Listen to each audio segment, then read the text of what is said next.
Over to you, Chair. Thank you, Wendy. Good afternoon, everybody, and welcome to East Devon District Council's virtual Strategic Planning Committee on the 22nd of October 2020. I'm your Chair, Councillor Dan Ledger. I would also like to welcome anyone watching the meeting via the live stream today. All participants here today are taking part remotely, and as well as being live streamed, the meeting is being recorded, so please bear this in mind throughout. May I remind you to be careful with your language. May I also remind members that the Code of Conduct applies throughout this meeting. We also reserve the right to remove and disconnect any participant who has disrupted the meeting by whatever means. As this strategic planning meeting is dependent on an internet connection and a power supply, in the event of a break in the internet connection or a power cut, please bear with us as we try to reconnect. After 15 minutes, if we are unable to reconnect, we will consider the meeting adjourned and reconvene at a later date. Please check the committee page on our website for details. Please make sure all your phones are switched off or turned on to silent, and please make sure your microphones are muted when you are not speaking to avoid any background noise. Keep points short and do not repeat points that have already been made, and please do not interrupt. If you wish to make a comment, please raise your electronic blue hand and wait to be called. All councillors have been sent the agenda for today's meeting. Any member of the public who wishes to view the agenda can do so by visiting our website, eastdevon.gov.uk. We can now start the meeting by doing a roll call of committee members here present. Can you please now unmute your microphones, and when you hear your name, please confirm by saying present. When you've confirmed you're present, please mute your microphone again. Over to you, Wendy. Thank you. So I'll do this in alphabetical order. So Councillor Allen. Thank you. Councillor Arnott. Present. Thank you. Councillor Blakey. Present. Thank you. Councillor Chamberlain. Present. Thank you. Councillor Davey. Present. Thank you. Councillor Hayward. Present, thank you. Thank you. Councillor Hookway. Present, thank you. Thank you. Councillor Howe. Present. Thank you. Councillor Ingham. Right, I'll move on. Councillor Ledger. Present, thank you. Thank you. Councillor McLaughlin. Present. Thank you. Councillor Moulding. I'm present. I will need to give notice that I need to leave the meeting at 4. Lovely, thank you. Councillor Rylance. Councillor Skinner. Present, and I've got to give the same notice. I've got to leave at 4 o'clock. Thank you. Thank you. Councillor Thomas. Present. Thank you. Back to you, Chair. Very much. So we move on to agenda item number 1. Chair. Yes, sir. Chair, sorry, just to confirm that Councillor Rylance said she will be attending, but might be slightly late to the meeting. I am here. I am here. I just my signal is fading in and out. Ah, there you go. Thanks Thank very you, much. Councillor. So if we move on to agenda item number 1, public speaking. So there's 15 minutes of public speaking. The first member of the public wishing to speak is Councillor Barry Rogers from Cranbrook Town Council. Mr. Rogers, if you could unmute your microphone, you have 3 minutes whenever you're ready.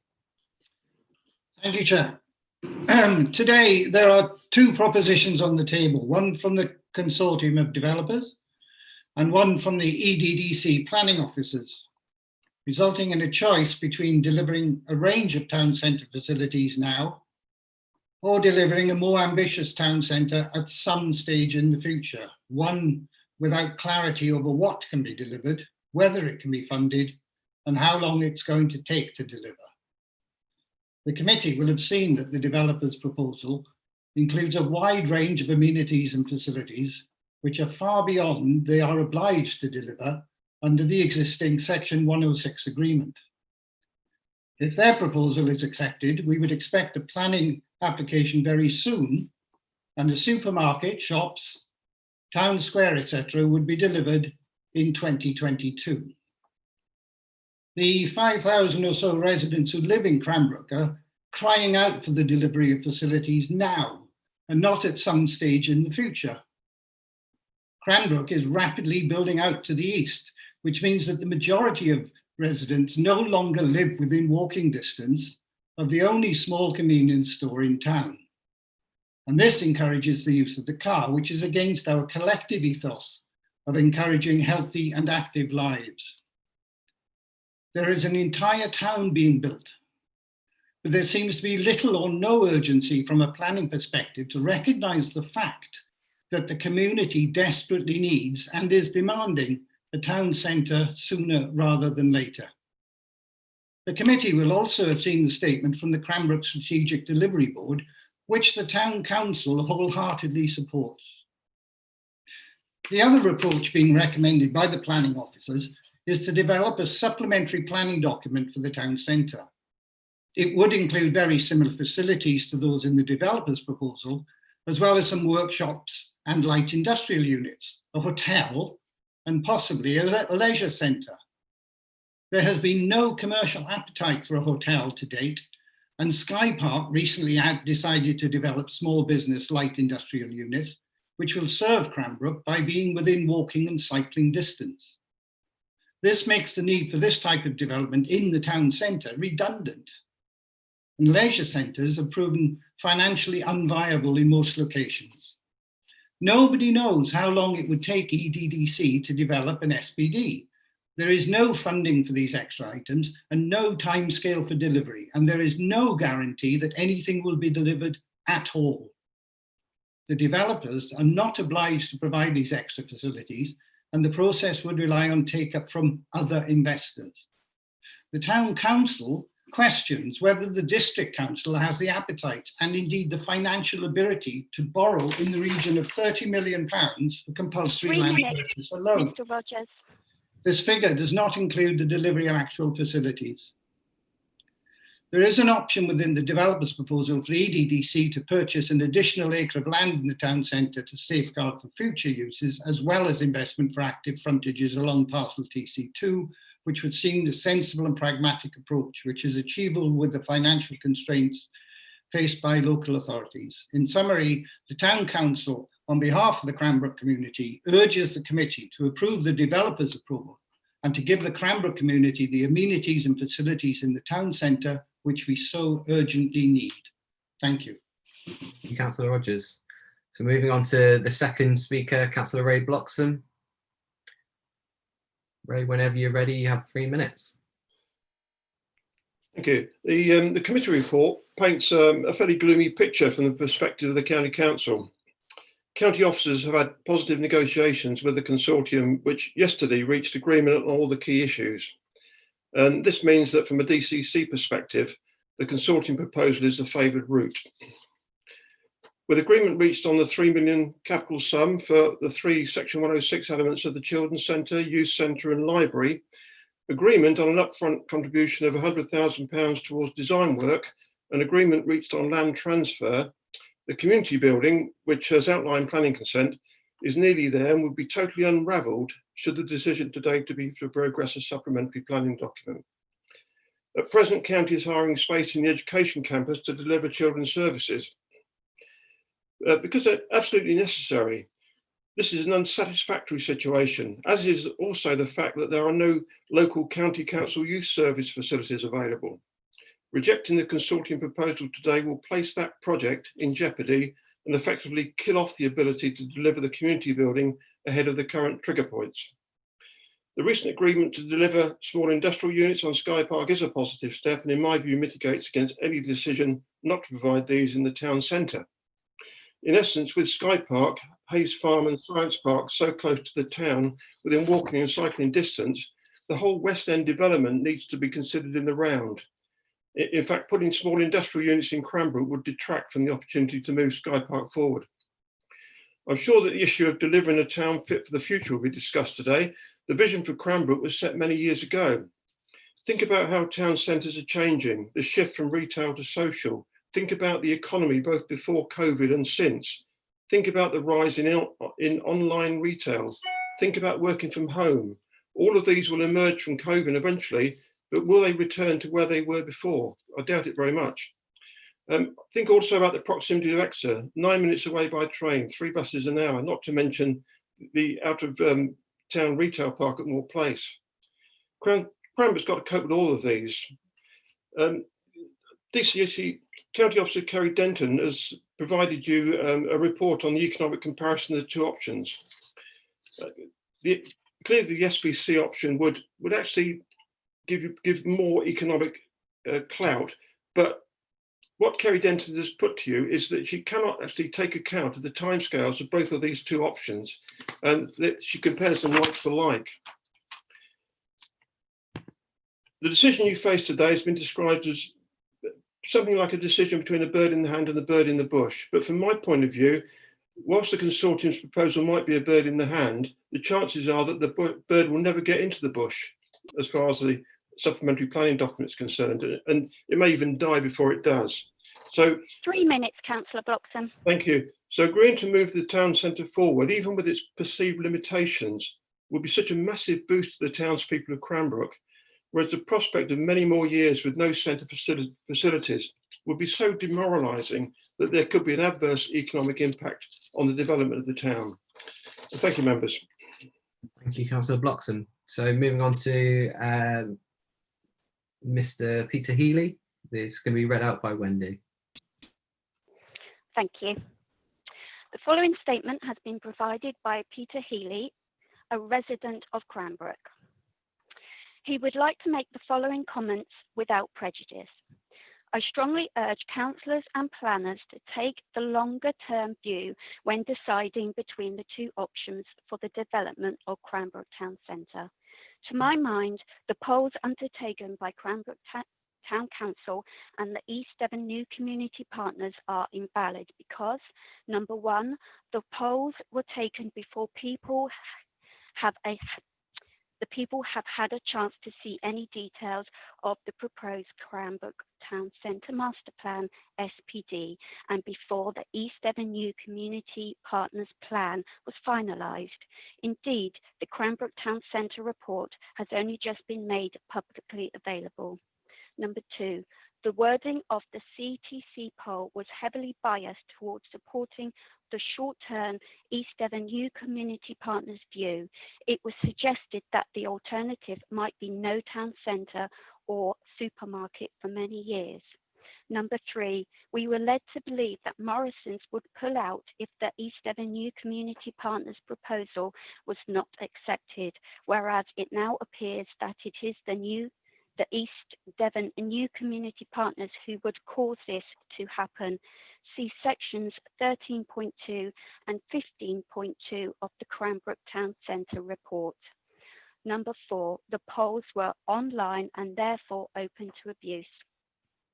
There appears to be an unhealthy rush by some to get the East Devon New Community Partners proposal accepted before it can be properly scrutinised and before the alternative proposals by East End District Council are heard. The outcome of the Cranbrook DPD examination process could also have important bearing. See section 8.4. The East Devon New Community Partners proposal is short-term, profit-driven and significantly reduces the options for future development of the town. The East Devon New Community Partners track record shows that they cannot be trusted to deliver on their obligations. See sections 5 and 6. So why trust them now? I find the following quote from section 13.2 incredible, alluding to coercion. They would like the council to sign a memorandum of understanding to agree in principle to their proposals. Without the memorandum of understanding in place, they assert that they will not conclude the negotiated sale with HDD to deliver a supermarket, high street retail and nursery, and will not complete sufficient dwellings in the wider town development to trigger the need for some of the Section 106 obligations for the town centre. Thank you very much, Wendy, and thank you to Mr. Healy. Moving on to the fourth public speaker, live in Netherland, Cranbrook resident, Minister for Cranbrook. Whenever you're ready, you have 3 minutes. Thank you. So I'm Minister for Cranbrook and I've been part of the community living here for 4 years and I absolutely love it in Cranbrook. There's a great sense of community and the country park is a big plus as well. But I sense that we're at a real tipping point, and the need for a town centre delivered as soon as possible is crucial. So why do I think that? Well, firstly, we have so much need for more inside community space. It's only going to be a bigger problem the longer that it goes on. Cranbrook is growing every day. If you haven't been here for a while, and please come and visit, we're just growing phenomenally all the time. But the social infrastructure just cannot grow at the same pace as new people are arriving. And so there's not enough inside space to meet, to become part of the community, to join in with groups and really feel settled here. There's not enough space for large groups or for small groups to meet. And there's also a demand for storage space for group equipment, because many people live in modest sized houses and so can't store things for their group to thrive in their own houses. Secondly, some people have been living here now for about 7 years, and the promise of the town centre coming soon has been there for them from the start. And all of the expectation they had is really coming to be disillusioned. And there's a real risk that people will leave because the dream of the town that they were sold is just not coming to fruition.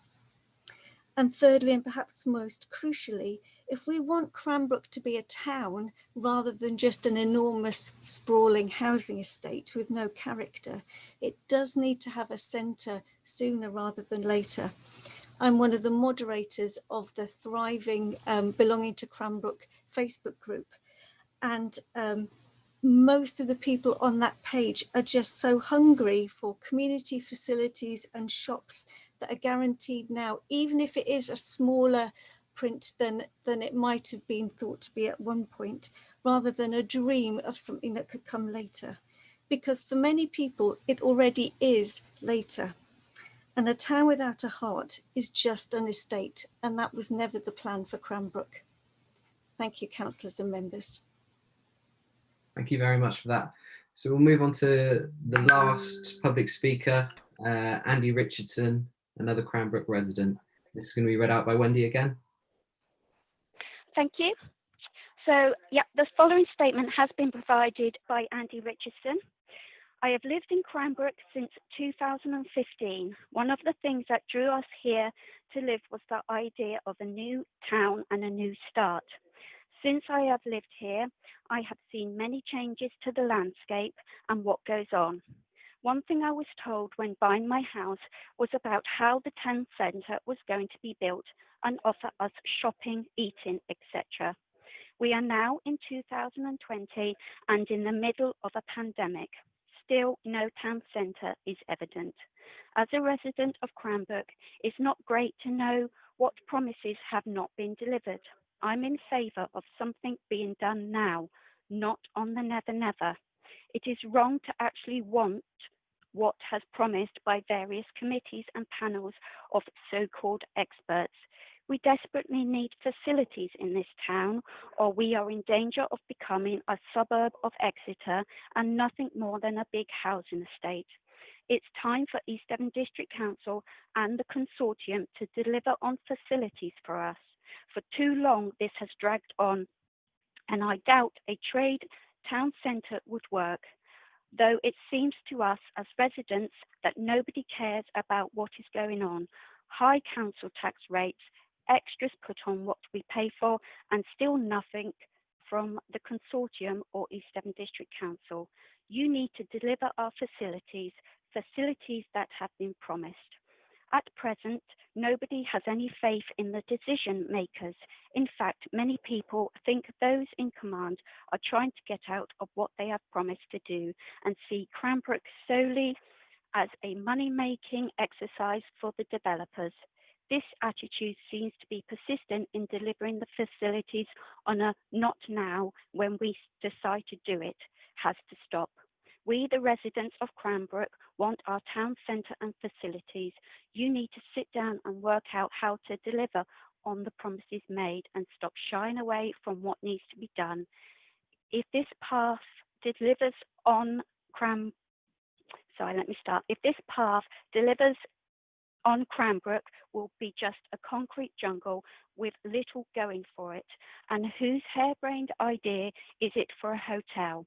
We got nothing to offer a hotel company. We still don't have a supermarket, for crying out loud. Sorry. Some of us think the consortium and developers are only interested in profit, not the people. Thank you very much, Wendy, and thank you to Andy Richardson. So just with regards to the public speakers, you're more than welcome to stay for the duration of the meeting, and just thank you for your contributions. We'll move on now to the East Devon new community partners, who will give us a 15-minute speaking time or presentation. So over to Mr. Nick Freer, Mr. Nick Duckworth, and Mr. Scott Davison. Whenever you're ready. Good afternoon. It's going to be split between the three of us. So, good afternoon. I am Nick Duckworth, Managing Director of Hallam Land Management, and I and we have been involved in Cranbrook since the inception of the new community over 20 years ago. I used to run Hallam's Southwest office, and I am immensely proud of the two strategic developments I delivered in my time, east of Bridgewater and Cranbrook. In both cases, we have not just delivered houses, but houses that have evolved into communities, providing for the needs of their residents. With your councils and the county's help at Cranbrook, we have delivered secondary and primary schools, community buildings, a local centre, public house, and even a railway station, as well as over 2,000 houses. Persimmon and Taylor Wimpey, Hallam's partners at Cranbrook, are now keen to finish what we have started and deliver a heart to the community, its town centre. We have made lots of progress in the last 12 months, despite a cold chill being felt in all town centres up and down the country. We are very lucky that Morrisons have taken a keen interest in Cranbrook. They wish to deliver a new concept store with a full 15,000 product range. They are the only non-discount food retailer who have any supermarket building capacity left. We are eager to capitalise on their interest before it's too late. Morrison's development partners are Henry Davidson, and Scott Davidson will explain their concept and the concept for the High Street very shortly. Thereafter, our planning consultant, Nick Freer, will explain why we consider our proposal is very much closer to your office's aspirations than the office's report infers. Before that, though, a few matters that I want to make sure we clear up. First, where are the consortia with Devon County Council? As you have heard from Councillor Bloxham, we have arrived at an agreement in the last day or so in relation to land transfer for the Children's Centre, coupled with an advance payment of monies to allow the design to progress. And we have settled a position on funding for education and transport for the additional town centre houses. Second, district heating. Members may not be aware that the house building industry is awaiting the publication by government of new regulations, and we are simply not certain today whether the existing district heating will meet the required standard. Nonetheless, the consortia confirms today that we will deliver low carbon, non-gas heating to the town centre, hopefully via district heating. On a related point though, I was amazed to see the anticipated 1.3 million, that's 1.3 million private car kilometres that could be saved by the residents of the first 3,500 houses if 75% of them were to use the new Morrisons store. That would in turn deliver 223,000 kilograms of CO2 savings per year. This level of CO2 saving can of course only be achieved if the Cranbrook store is a fully viable alternative for the weekly shop. We were surprised that this significant climate change factor was not considered at all in the officer's report. Thirdly, we have increased our offer to the funding of the town council offices in the last few days, so as to ensure that a quality environmentally sustainable building can be delivered for Cranbrook Town Council. Fourthly, we have come to the conclusion that we need to give an extra 1 acre of land to the council for town centre uses, free of use restrictions. Painful for us, but a very large commitment to partnership working that gives additional flexibility of use in the town centre. It also provides a location for a leisure centre if that is what the councils choose. Finally, we have recently tabled updated design principles for the development of the town centre, making the town centre distinctive from the rest of the town. And in relation to the town centre, retail and town square, quite contemporary. We had to draw a line under the work so that we could present it today, but we are still happy to talk and further test design issues and options. So all is now in place to deliver a comprehensive proposal for the town centre. Indeed, if what is proposed is achieved, then we will all have collectively succeeded against substantial odds presented by long-term commercial trends. And once delivered, all parties will be able to point to their role in creating a truly successful town centre and heart to the town. That's me finished. And Scott, I think you're taking over. Thank you, Nick. Good afternoon.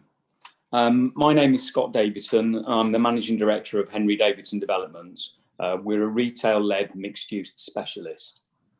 The HDD's team, my team, are arguably the UK's leading developer of local and district centres, having delivered over 85, many of which are in areas similar to Cranbrook.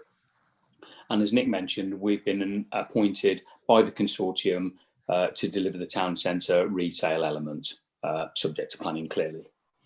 HCD have been involved in Cranbrook behind the scenes since 2009, and during that time we've been in constant dialogue with the main supermarket operators, and only in the last 24 months have we been able to attain any traction from one quality operator. The supermarket really is key for Cranbrook. In its own right, it will at long last provide the residents of Cranbrook now and in the future the opportunity to do a full weekly shop. But I think more importantly, it's the catalyst and it's the anchor to create a sustainable town centre. Without the supermarket, it will not be possible to attract smaller local operators to the high street. And it's those shops which will help to create the vibrancy and sense of place that's much needed. There's been a lot of discussion in relation to the size of town centres and Cranbrook Town Centre in particular. And I would ask everyone to remember that the face of retailing has had a seismic change over the last 10 years, primarily due to online shopping. I cannot stress how important it is that there are no void or empty shops. The excitement and vibrancy of a high street is created by the buzz of thriving retailers and a mix of retail, cafes and restaurants. We've been working hard with the supermarket operator and our retail team, and the outcome of the process is broadly as follows. The supermarket operator is ready to proceed, subject to resolution of the MOU, hopefully this afternoon. The offer is unique to Cranbrook. The neighbourhood concept, as it's known, has been developed as a solution for sustainable urban extensions such as Cranbrook. It's an excellent offer and will have customer choice with 15,000 products compared to a discounter such as Aldi or Lidl with only 2,000 to 3,000. A full weekly shop can be carried out, which is extremely sustainable, and the figures Nick gave are quite staggering. The number of supermarket jobs delivered will be 60 full-time equivalent and maybe another 20 associated with the ribbon shops. My business has been in discussion with your officers and a scheme has been brought forward in consultation, and we received the final pre-app comments 3 or 4 weeks ago, and those comments were excellent, and I'm really confident that we could quickly incorporate those comments into a scheme which we hope will obtain your officers' support quite quickly. We are excited about being able to attract a diverse range of local operators into the ribbon shops with a view to creating a lively high street. The main issue is one of timing. The project has been significantly delayed due to the approvals that are being sought today. There is a significant loss of confidence from ourselves and our supermarket operator. We'd actually hoped that we'd be close to getting on site by now. And I feel strongly that the operator will take their capital expenditure elsewhere if we can't demonstrate real delivery. To my mind, this would be a tragedy, having spent over 10 years trying to drum up interest, only to lose it at the 11th hour. Look, on a positive note, if matters are resolved this afternoon, I can confirm that we are ready, willing and able to start preparation of the planning submission Monday morning. We would hope to submit the application in Q1, February 2021, and assuming a resolution in early autumn, we could deliver a new town centre, supermarket, ribbon shops and town square late summer 2022. Before I leave, I think if it's possible, I'd just like to share with you a few slides. I must stress these are by no means definitive, and I understand somebody can put those slides up for me. Yes, if you bear with me, I'll just share my screen. Thank you. Slide 1, please.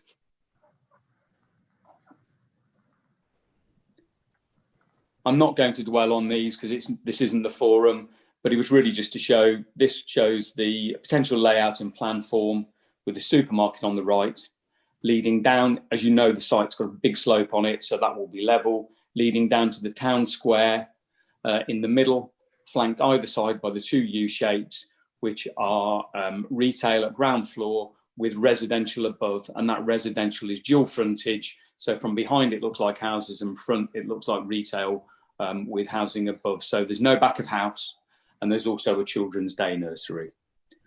Could you please move to slide 2?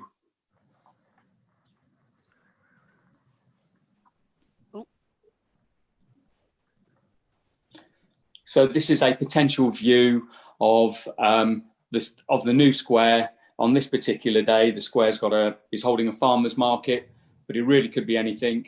And that shows a view of the square, the supermarket you can see in the background, and that shows the view of the high street with ribbon retail units and residential above. Slide 3, please. And that's just a long view of our current impression of how the high street could look. Clearly, the shops at ground floor, quite contemporary design for the residential, and that's the long view along Tilhouse Road. Thank you. That's fine with the slides. So for me, that's really just to say, look, thank you very much for your time today. I do hope the matters can be resolved this afternoon and we can move to deliver the town centre for the residents of Cranbrook. And I'll now hand over to Nick Freer, who's going to close out. Thank you. I might hopefully just be no more than a few seconds beyond 15 minutes. My name is Nick Freer. I'm chairman of David Locke Associates. Oddly, I'm probably now the longest person still serving, working on Cranbrook, yet I am most immensely excited by what we might achieve in the town centre as partners here and now after all of this time. We can now progress a comprehensive scheme with confidence, because these aren't simply the consortium's proposals, but proposals refined through the engagement and carrying the endorsement of town council, county council and local residents. We can progress with confidence because the proposals shown on your slides and plans are perfectly capable of accommodating all of the Section 106 requirements in the town centre that you're familiar with, the county council, extra care, health and wellbeing, etc. Plus, if it is your choice, a leisure centre, not as a 106 requirement, but it's possible by the making available of the land on parcel 4D. These aren't just my views or that of my company, they're the work of the council's architects, Grange Architects too. They show this is true. The proposals before you facilitate retail, civic and community buildings on both sides of the main movement corridor, creating a sociable town centre with public square. They provide all the space necessary for cafe, restaurant, hairdresser, dry cleaner, newsagent, the uses sought in your officer's report. They focus activity on Tilhouse Road, which was the key aspiration of the council's urban design consultants, Design Action, Mark Pearson, Sue McGlynn, in previous collaborative design exercises. They include a commitment to adaptable space on Court Royal, to distinctive elevations in the heart of the town centre, whether commercial or residential, to higher density. The consortium proposals are not new, but the culmination of years of design development carried out in partnership with its council and its consultants. There have been so many meetings. In the light of all of the above, there should be nothing between the parties today that careful and good design will not secure. As you've seen, residents' views are overwhelmingly in favour of something being delivered quickly. But it's not just support because of the frustration over the lack of delivery, but support because residents can see the proposals deliver what is required. Just 12% of our survey of 250 respondents wanted to wait and see if something different, something better could come. What they have was okay. The officer's proposal apparently seems radical. If I don't paraphrase the report wrongly, it's not just a question of preparing an SPD, but a commitment for East Devon to deliver and fund the town centre through CPO, or else the SPD would have little value. This radical alternative is not necessary, as all the spatial requirements in the local plan and Cranbrook DPD for a town of up to 8,000 dwellings are being met in the MOU proposals. So to conclude, the office report notes a number of benefits. Climate change is not one, it's not being considered, not the kilometres nor the CO2 savings. The report also hasn't been able to consider the additional contributions to the CTC building, the agreement with the county, the commitment to low carbon non-gas energy, all weigh heavily and positively in the balance that members you must draw this afternoon, as does the extra land made available. I believe them to be completely decisive. All partners are serious in their intent, awaiting only the endorsement of the proposals in their comprehensive form. The food store and square could be open in the summer of 2022. DCC can progress its building, CTC theirs. I've been involved far too long. We can't risk losing any of the momentum we have built up in the last year. We've simply got to get off the starting line and not go back to reinventing the rules all over again. Thank you for your time. Thank you very much, Mr. Freer, Duckworth and Davison. So we'll move on to agenda item 3, apologies for absence. Wendy, do we have any apologies? No, I haven't received any. I'm not sure if Councillor Ingham has entered the room, but Councillor Ingham is the only one that is absent. Okay, thank you. Let's move on to agenda item 4, declarations of interest. This will be done via a roll call. Over to you again, Wendy. Thank you. Again, in alphabetical order. So starting with Councillor Allen. No indication of interest. Thank you. Councillor Arnott. None. Thank you. Councillor Blakey. Yes, Wendy, I've got a few. First of all, member of Cranbrook Town Council, also a member and current chairman of the Cranbrook Strategic Delivery Board.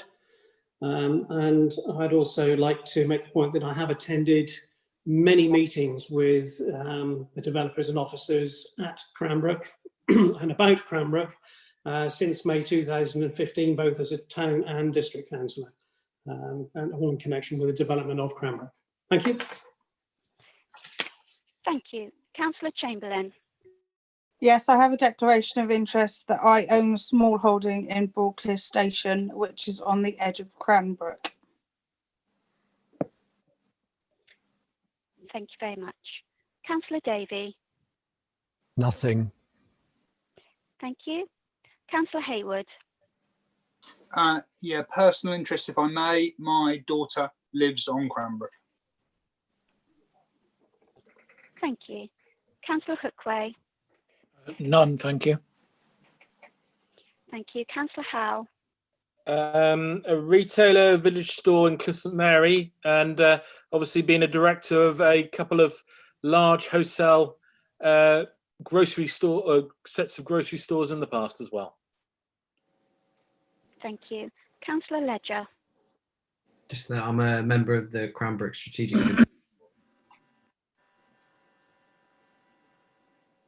Thank you. Councillor McLaughlin. None. Thank you. Councillor Moulding. None. Thank you. Councillor Rylance.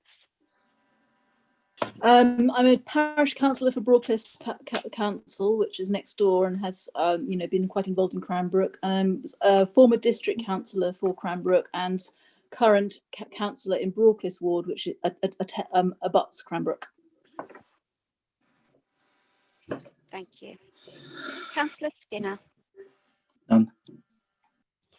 Thank you. And finally, Councillor Thomas. None, thank you, Wendy.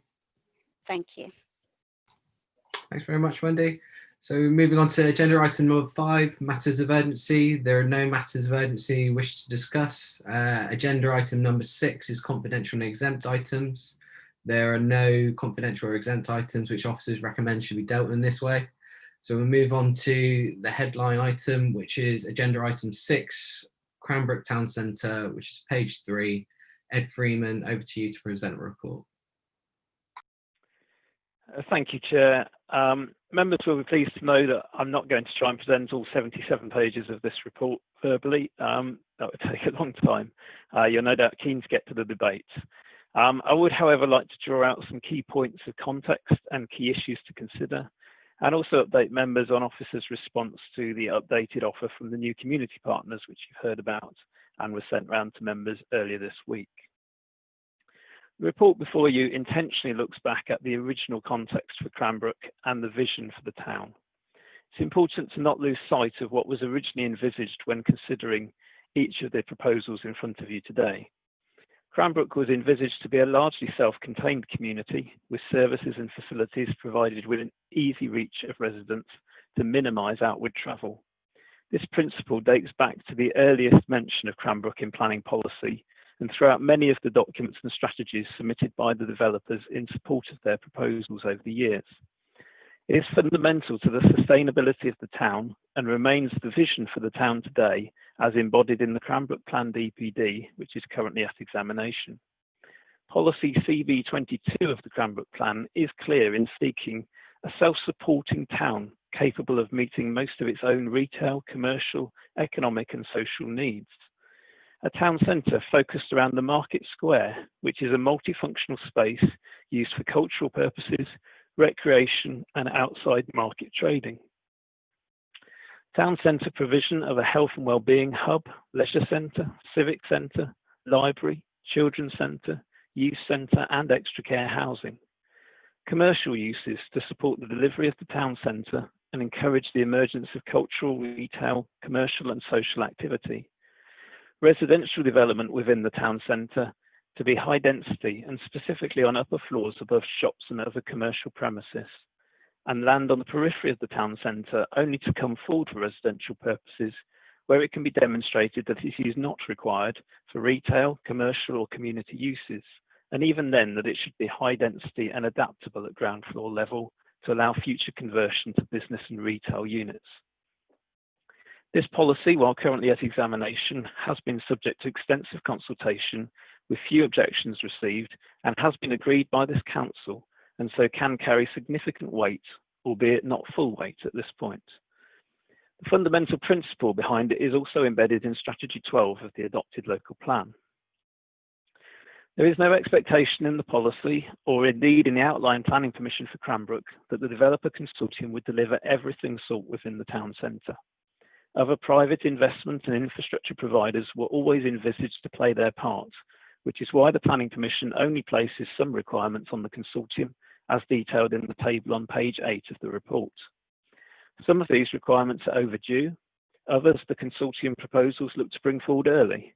It was never envisaged that the town centre would be delivered before now, nor that it would be delivered in one go, with the permission documents acknowledging the need for flexibility and that delivery would have to follow demand as this gradually builds as the town is built out.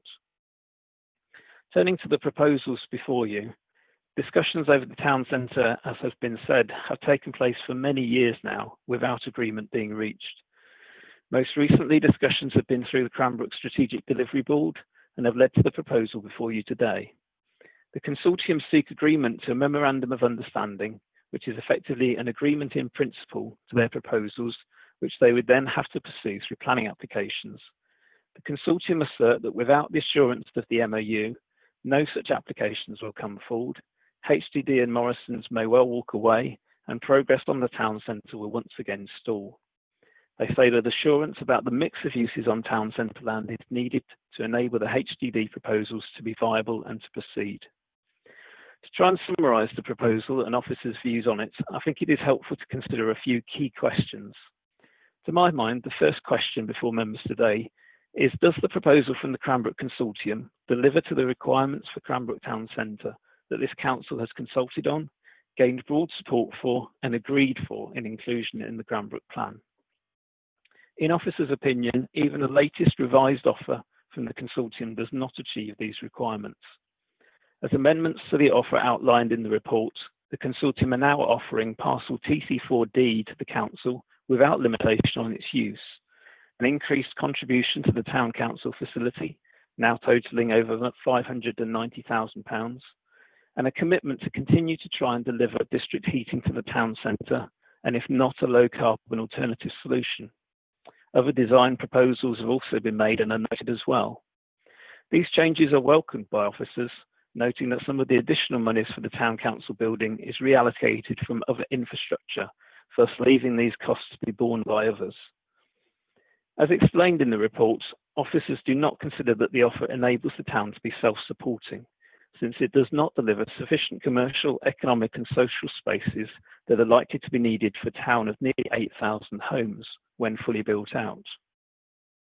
Although it does deliver a market square and puts land and money in place to enable the early delivery of a civic centre, library, children's centre, youth centre and extra care housing, it does not leave sufficient space for a leisure centre to be accommodated either now or at any point in the future. It does not allow the flexibility needed for commercial uses to flourish in the town centre, leaving no additional space for the future needs of the town in this regard or indeed in any other. The Cranbrook plan says that parcels on the periphery of the town centre should only come forward for housing where it has been demonstrated that they are not needed for retail, commercial or community purposes.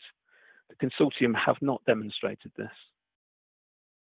It is also clear that the proposal does not meet the planning obligations that would usually be required from a development like this under the policies of the local plan, particularly in terms of a heavily reduced affordable housing offer and continued uncertainty over whether the town centre would be connected to the district heating system.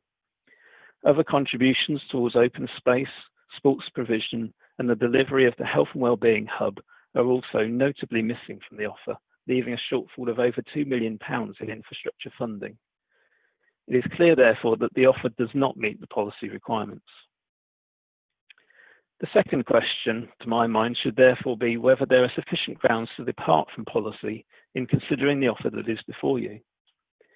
The most obvious benefits of the offer are considered to be the proposed supermarket, additional circa 500 square metres of retail space and a children's day nursery, as well as enabling the forward delivery of some facilities such as the county facilities building and town council facility ahead of the current 3,450 homes trigger point, and by doing so ensuring that they are delivered and removing the threat of the developers walking away from this before the trigger is reached.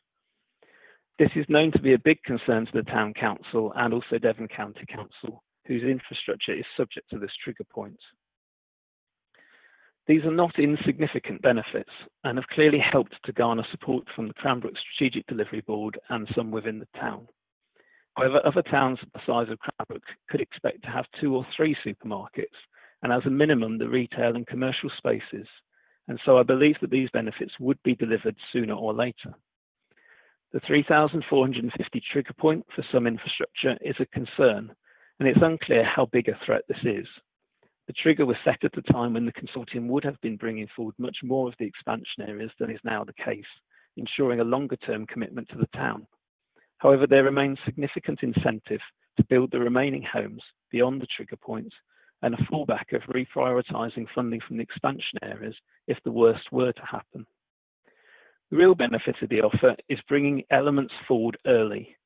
However, the offered MOU does not commit to the timing of the delivery of the supermarket and associated units.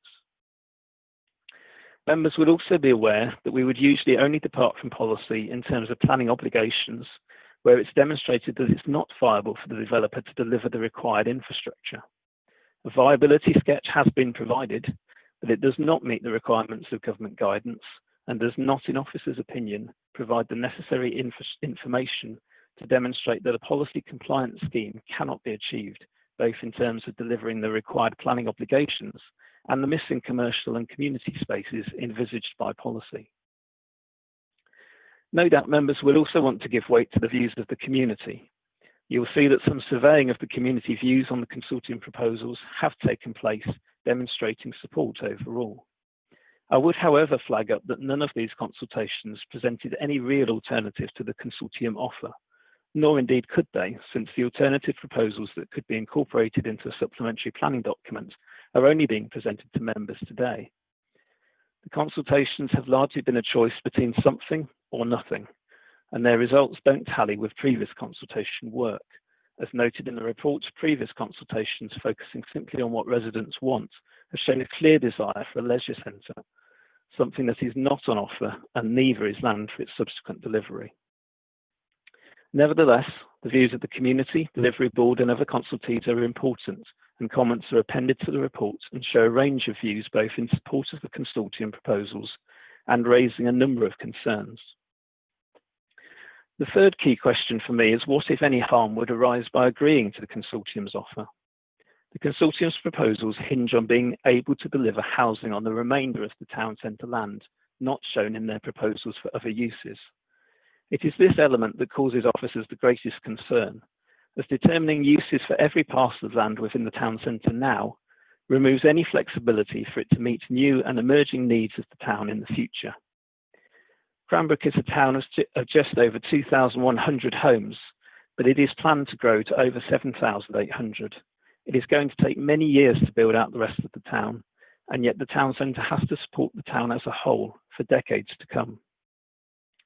We live in very uncertain times, and some have suggested that high streets are dead. The well-regarded studies highlighted in the report show that many in the know realise that high streets do have a future. It is just that it's not necessarily the retail-led high streets of the past, but a more community and leisure-focused high street that will be needed in the future. But to achieve this, flexibility is required. Cranbrook is unique in having a blank canvas on which to deliver a town centre fit for the 21st century, unencumbered by the legacy of past buildings, road layouts, historic rents and values, all of which make change difficult. Building on every square inch of the town centre now will only remove any opportunity for the town centre to be flexible and adaptable to changing needs and economic requirements in the future. The COVID-19 pandemic is hopefully only a short-term situation, and we will be able to see high streets and town centres find a viable role in the future. But research is already suggesting that the high streets in local towns outside of the big cities have fared best in the crisis, with home working and flexible working practices generating footfall during the day that would not usually be the case. So we should not write off high streets just yet. The next and final question to my mind is, are the supplementary planning document proposals significantly better, and is it achievable? The SPD proposals have been deliberately drawn up to respect the HDD proposals for the supermarket and adjoining land, and would enable these to still come forward now. As you can see from the plan on page 39 in the agenda, the HDD proposals are shown as presented by them. Beyond that, the SPD seeks to deliver a combined leisure centre and health and wellbeing hub, as well as business units on the remainder of parcel TC4. It's been suggested that the need for business units is met by Sky Park and Science Park, but these are different types of units meeting a different need. The economic strategy for Cranbrook highlights a clear need for units within the town itself, even noting what is happening at Sky Park and Science Park. The other key differences are the formation of an active frontage along parcel TC2 to ensure that we have active uses with shop fronts, cafes, restaurants, etc. at ground floor level along the length of the road. Studies clearly show that this is really important to creating a successful high street. The result of this is that the extra care home would move to TC1, where it is considered it would work better anyway, with housing to the top of TC2 benefiting from the views of the country park. An opportunity for a hotel on parcel TC8B is also shown, and there is at least anecdotal evidence of a need and demand for a hotel in the area. These proposals ultimately are not radically different from the consortium's. They do require more land for community and commercial uses, but a similar number of houses can still be achieved on the remaining land, with some increase in densities and greater flexibility in housing types. The consortium argued that the additional land made available at TC4D could accommodate a leisure centre, but this could only be achieved by relocating the blue light facility for emergency services to a site that, in my understanding, would not meet their functional requirements. The SPD approach can achieve a policy compliance scheme and a fit-for-purpose town centre, but its delivery is not without its challenges. Members have already agreed to increase borrowing against future enterprise zone receipts, some of which could help to fund town centre proposals, but other funding would be needed as well. We do not control any land within the town centre, and this would clearly need to be addressed with a potential need to use compulsory purchase powers. There is no doubt that this would present a significant risk to the council that has not previously been planned for and needs careful consideration beyond this meeting. The SPD itself would create a policy position in planning terms which may encourage, if not require, alternative proposals to come forward which may better meet aspirations. It may also remove uncertainty and encourage other parties outside of the consortium to invest in the town centre. The SPD is not therefore purely about a proactive delivery of the town centre by the council, albeit it is acknowledged that this would need to be a component of it. It is, however, hoped that this could seed investment from others or lead to partnerships with other parties to help in its delivery. In conclusion, the HDD proposals are welcomed in principle by officers. It is the attached housing requirements from the consortium that cause concern. If sufficient land could be left undeveloped to accommodate future needs, then I'm sure agreement could have been reached. The choice between the available options is clearly a difficult one. It's a choice between the clarity and early delivery of the consortium proposals versus the uncertainty and delay of an SPD approach. It is a choice between a reactive or proactive role for the council. But fundamentally in planning terms, it is a choice between a town centre that only meets today's needs and stores up problems for the future versus a town centre that is fit for purpose for the future and can meet the needs of the whole town that is planned. Before quickly turning to the recommendations, I'd just like to quickly address the DCC, Devon County Council position.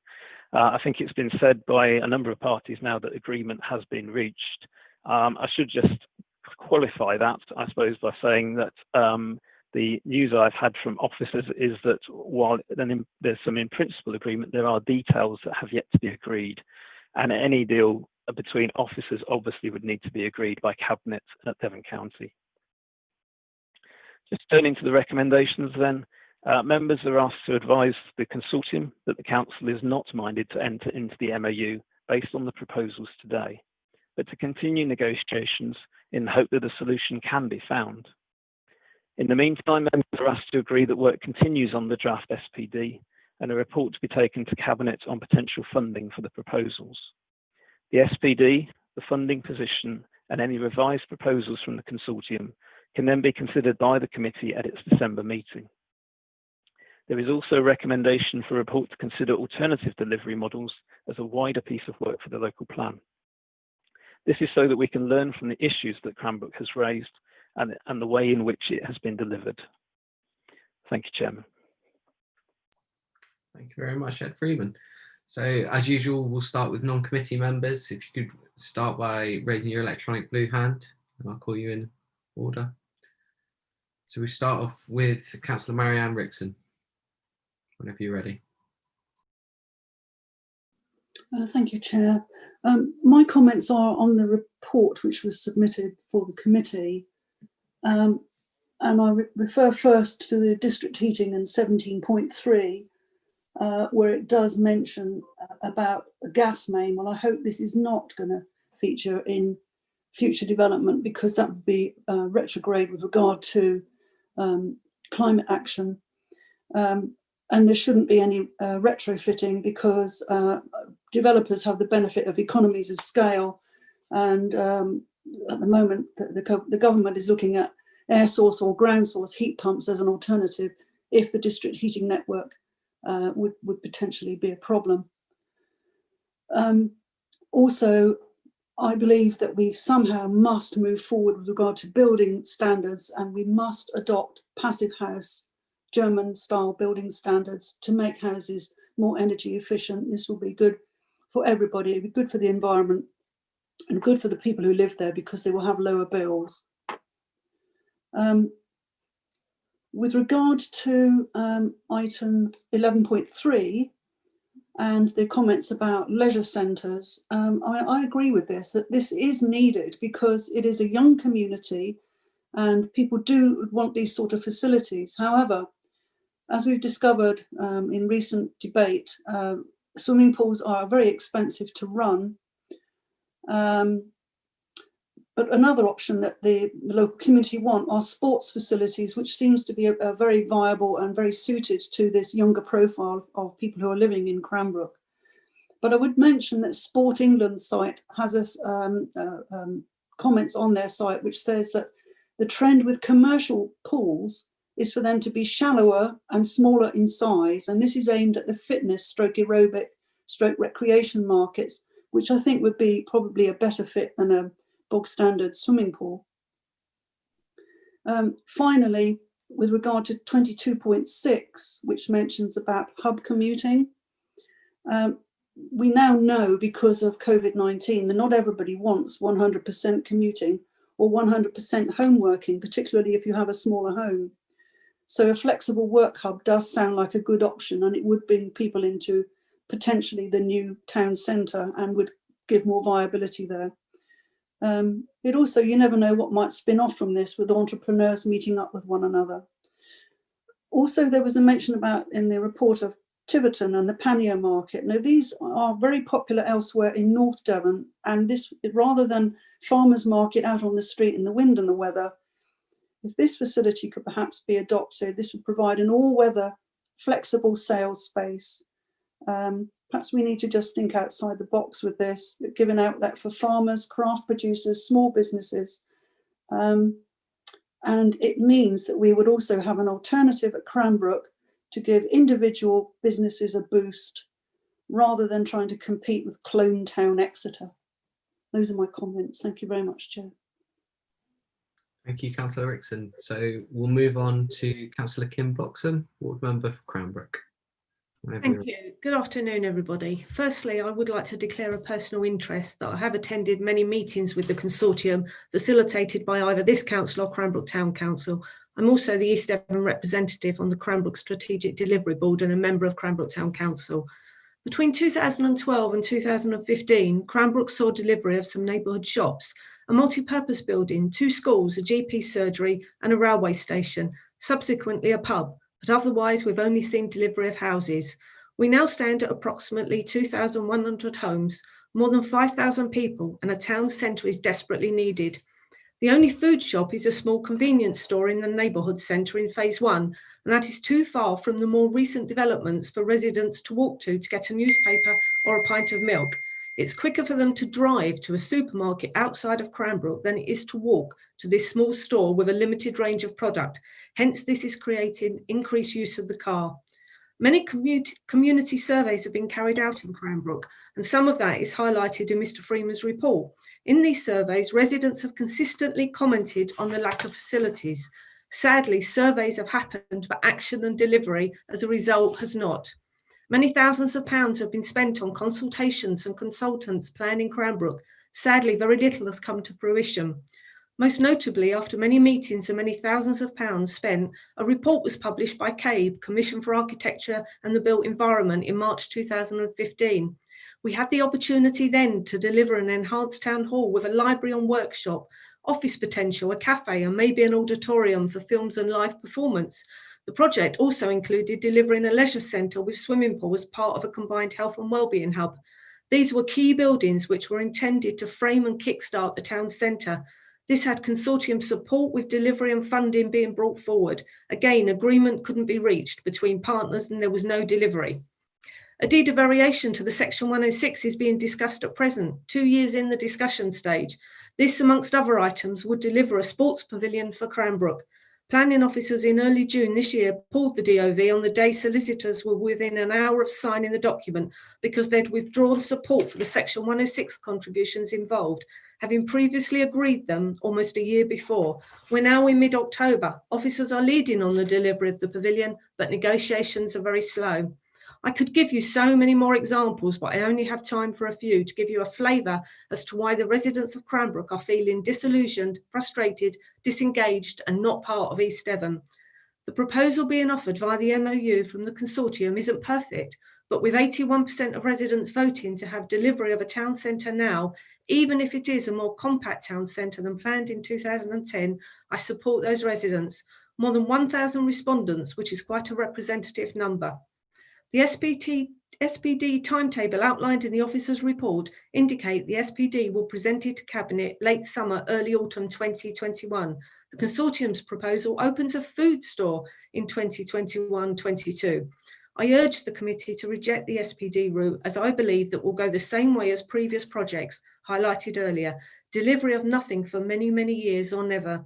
In Mr. Freeman's report 2116, he indicates that without the commitment to support the delivery of Cranbrook by investment and other routes, and I quote, then the offer from the consortium may appear more attractive than it would otherwise. Please support the proposal by the consortium. I believe there are a small number of final negotiations to take place to finalise the MOU. Making this decision will be a huge boost to the community in Cranbrook. Think outside the box, interpret out-of-date policy to make it fit for purpose, do what is right for the community and the surrounding parishes who will also benefit from the facilities. Thank you. Thank you, Councillor Bloxham. So we'll move on to Councillor Sam Hawkins, another ward member for Cranbrook. Thank you and good afternoon, Chair and members. I declare a personal interest in this matter, as I have also attended several meetings with the consortium facilitated by either this council or Cranbrook Town Council, as well as being a member of the Town Council.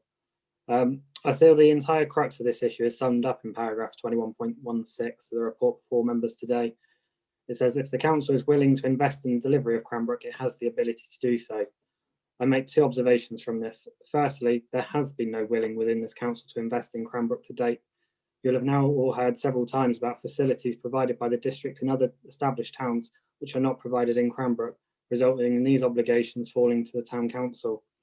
The extreme example, of course, being the country park, which is only paid for by residents of Cranbrook, yet the same residents fund the parks in other established towns.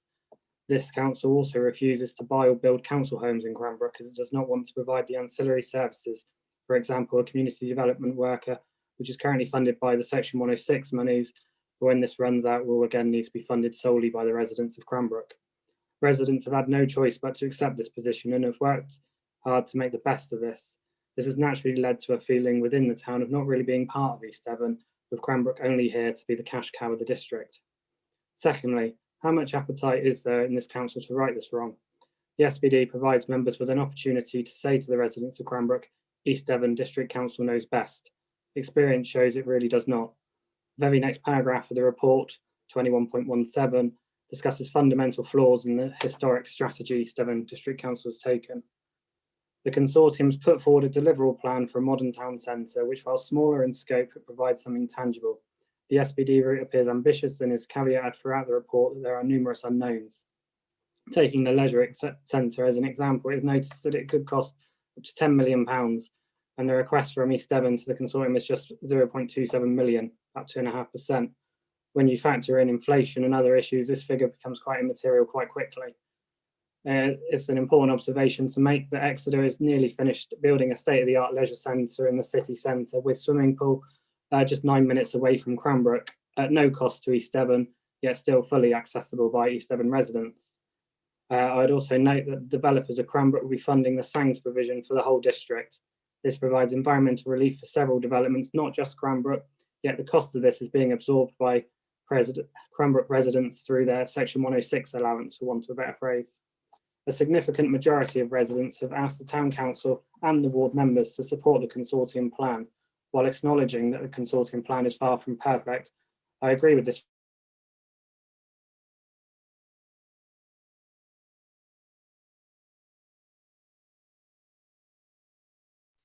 That have never come to fruition, and there is some very real concern that the SPD could lead to another. Broke up and you froze.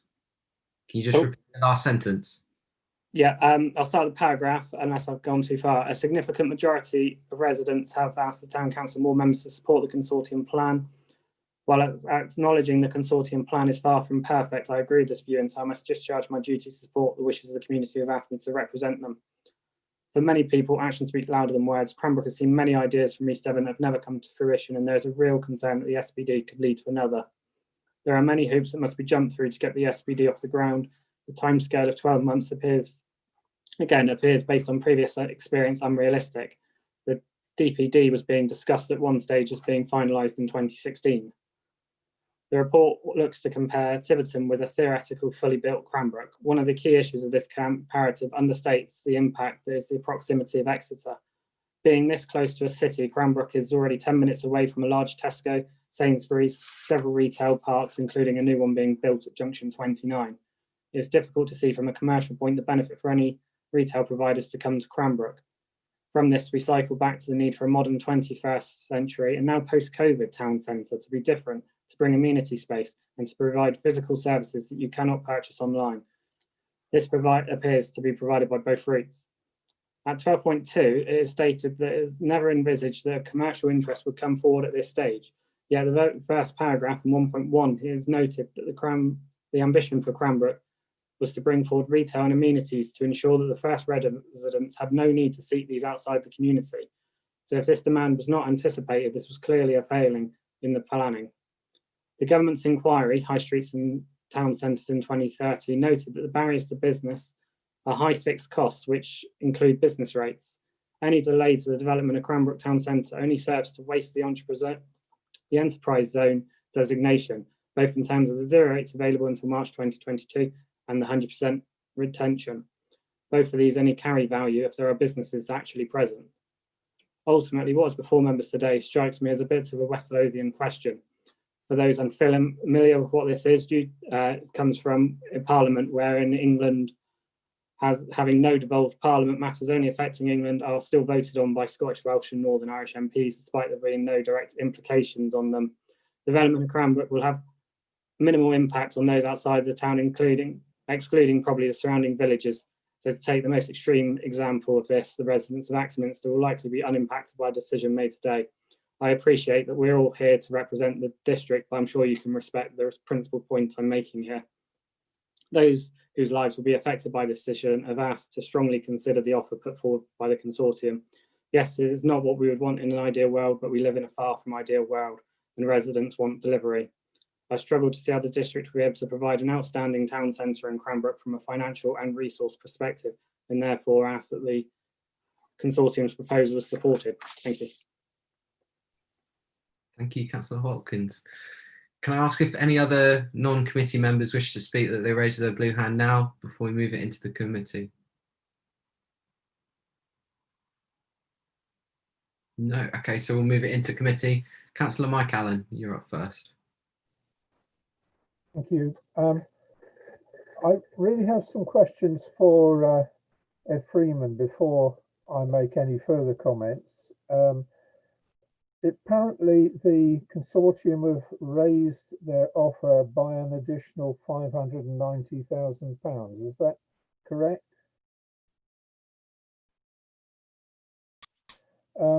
Secondly, looking at the two diagrams that have been presented, the Grange Architects one and the Cranbrook Illustrative Master Plan from the consortium, I'm trying to struggle to find what the differences are, apart from the extra care centre disappearing.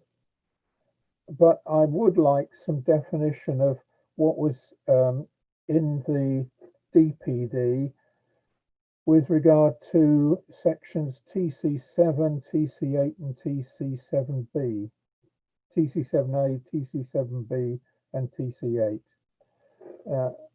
I'd like to continue when I've had those pieces of information, Chair. Thanks very much, Councillor. I'll move on to the next speaker just to give Ed Freeman some time, and then we'll come back. So next up, Councillor Kevin Blakey. Thank you, Chair. I'm afraid, Ed, I also have some questions for you too. Can I start by starting almost at the very beginning? If we go to page 4 of the report and regarding financial implications, you say in a quote, "The key financial element is the recommendation to Cabinet that funding be made available to support the proactive delivery of the town centre based on the draft SPD master plan. At this stage, it'll be difficult for Cabinet to make such a commitment." Have you discussed this with the leader and or any Cabinet members, and do you have a view from them? have you made them aware of the magnitude of the funding that will need to be applied? A figure of many multiples of tens of millions of pounds has been widely accepted by your officer colleagues. So we're not looking at an insignificant commitment by this council. If the Cabinet are unaware of this, in view of the fact that we have several Cabinet members with us today, pleased to say, perhaps they could take the opportunity to give us an initial reaction. Also on page 4, your comment under risk, you state that the recommendation is high risk, and I would certainly not disagree with that if we were to take the SPD route. Obviously, it would take many years longer to deliver the town centre, and will require the acquisition of land by compulsory purchase. Major investment by this council and others will inevitably lead to the proposal to develop the supermarket as it is at the moment to fall away, and that indeed is a very high risk. But given that the proposals from the developers are fully funded and deliverable in the short term, and at little cost to the public purse, I put it to you that this represents a low risk to this authority. Do you agree? At the end of page 4, the vision for Cranbrook describes the aspirations for the town as of 10 years ago. Much has changed in the intervening years and continues to change. Most notably, we've seen the massive shrinkage in the retail trades as people move away from physical shopping to online ordering. And a town centre that is fit for use in the 21st century is no longer about streets lined with shops. Town centres are becoming, and there's already been allusion to this, becoming more social and entertainment spaces, with smaller retail premises for local businesses and for those businesses that cannot sell their wares online, as for example, hairdressers or bike repair shops. Do you accept that the vision is already out of date? And for reference, please have a look on pages 15 to 17 of the report under the heading of the future of high streets. Going on to page 14 regarding the current policy position, and in fact you've already mentioned this, point 8.2, the list of requirements starts with a self-supporting town capable of meeting most of its own retail, commercial, economic and social needs. It is the view of the Cranbrook Strategic Delivery Board that the proposal from the developers does that. Now, do you agree with that view? And if not, why not? On page 20, under point 11.5, you comment on the matter of the views of the community that were gathered by Cranbrook Town Council. And you have implied that the CTC actually led the responses. The Town Council, I think, were pretty scrupulous in asking the question in a fair and balanced way. Facts were given, there was no attempt to sway opinion, and indeed as a ward member and a town councillor I can tell you that there was no need to, because the most common question I get from residents is, when are you going to get the town centre that's been promised for years, and when are you going to stop talking about it and actually build it? You are correct in saying that a written description of the SPD proposal was included in the CTC Facebook poll, but as you've already said, and until today, there was no alternative to put before them. So we couldn't, the town council could not actually show a direct comparison at the time. It had to be done by way of word description. But as has already been stated, almost half the households in Cranbrook have responded to that Facebook poll. And I think we've got a pretty clear picture at 81% support for action now rather than action deferred. The simple fact is that the vast majority of the people who live in Cranbrook want to see their town centre delivered. This has been said already. Now, this committee has to decide whether it is going to follow the proposal as written, or otherwise to actually take note of what the people who live in Cranbrook are asking for. And I think that that's the key thing. We're supposed to represent what our residents think and feel and want. And it is my belief that we should be doing that. And to that end, Chair, I would like to propose I'd like to recommend a change to the recommendation. And it is this, that A, all the three tiers of the local government and ward members work proactively with the consortium's proposal to refine the offer, and B, that all parties work together to finalise a memorandum of understanding which provides clarity on delivery and related timescales for the consortium offer and provides a basis for the town centre in Cranbrook to be delivered as soon as possible for the benefit of the community. That's it for me for the moment. Thank you. Thank you, Kevin. Kevin, could you send a copy of the recommendation through to Shirley just for her reference? Yes, certainly. I'm not going to be able to do that until the meeting's over. Okay, thank you. Could you just try and put something down in the chat then, just so that... Yes, I'll start typing. Thank you. So for the proposal, do I have a seconder?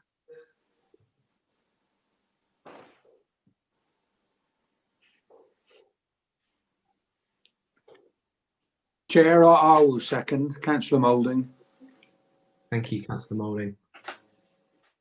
Okay, so we'll move, we'll go back to Ed Freeman. Firstly, actually, we'll go to Councillor Paul Arnott, as you mentioned him in the first, your first question, Kevin. We'll just get a response from him and then we'll go to Ed Freeman. Thank you, Chair, very much. And I'm very sorry, Kevin, I had promised myself and others I wouldn't actually speak today, but you've asked a direct question and it is absolutely vital to give it a direct answer. Over the last 4 months, I have had discussions with officers about everything, as you can imagine, particularly every financial matter. And I was made aware quite recently that this was an alternative that officers were considering recommending to unlock the issue with Cranbrook. If you look at the third recommendation as it currently is, it's very clear that nothing is predetermined in this. I think that recommendation is saying at the moment, the council isn't minded to enter into the MOU on the proposed heads of terms, but is open to further negotiation. If I may say so, I think that covers actually what you've just proposed. To answer the other question, is this council in a position now at this meeting to say we can fully commit to the very substantial public borrowing that would have to be done to fund the SPD? I'd answer that in 2 parts. First of all, until we ask this council, we don't have the right to execute that. And secondly, we then have to put that borrowing in place. But in the second part, I think I would answer on behalf of I suppose, the people who have not yet moved to Cranbrook. And I understand it must seem very arrogant for people who don't live in Cranbrook or anywhere near it to pass a comment on that. I understand this is very much your issue. And I very much appreciate Sam, Councillor Hawkins' West Lothian question analogy as well. And I can see how that counts. I was interested to hear from the Minister for Cranbrook. And I suppose if I were to come back with 2 parables, I would look at the man who built his house on rock and the man who built his house on sand. And I think the problem is at the moment that Cranbrook over the last few years has been built, not literally on sand, as some other developments in the district have been, but you can tell from this debate the tragic uncertainty that has been caused in the community by the way in which this has been executed. And East Devon District Council historically must take a huge share of the blame for that. If you are going to develop what is effectively a new town, you wouldn't do this like this, would you? You wouldn't put together consortia like this. You wouldn't throw many parties into the equation. You would have a strong central council acting in the public interest. And it does seem as if over the last decade or so, that has been missing. So to give you a political answer to the question, which was asked as well by I think, Councillor Rogers from Cranbrook District Council. He said, does the District Council have the appetite to back up the SPD route. I believe, but I won't know until it's been tested democratically, that it categorically does, and that what this council would want to do is come to the aid of the people of Cranbrook and work collectively from here on in to achieve what was, as Mr. Freeman has pointed out, the original goal of this project. So I think that's probably, Chair, as much as I can say at this stage. Thank you.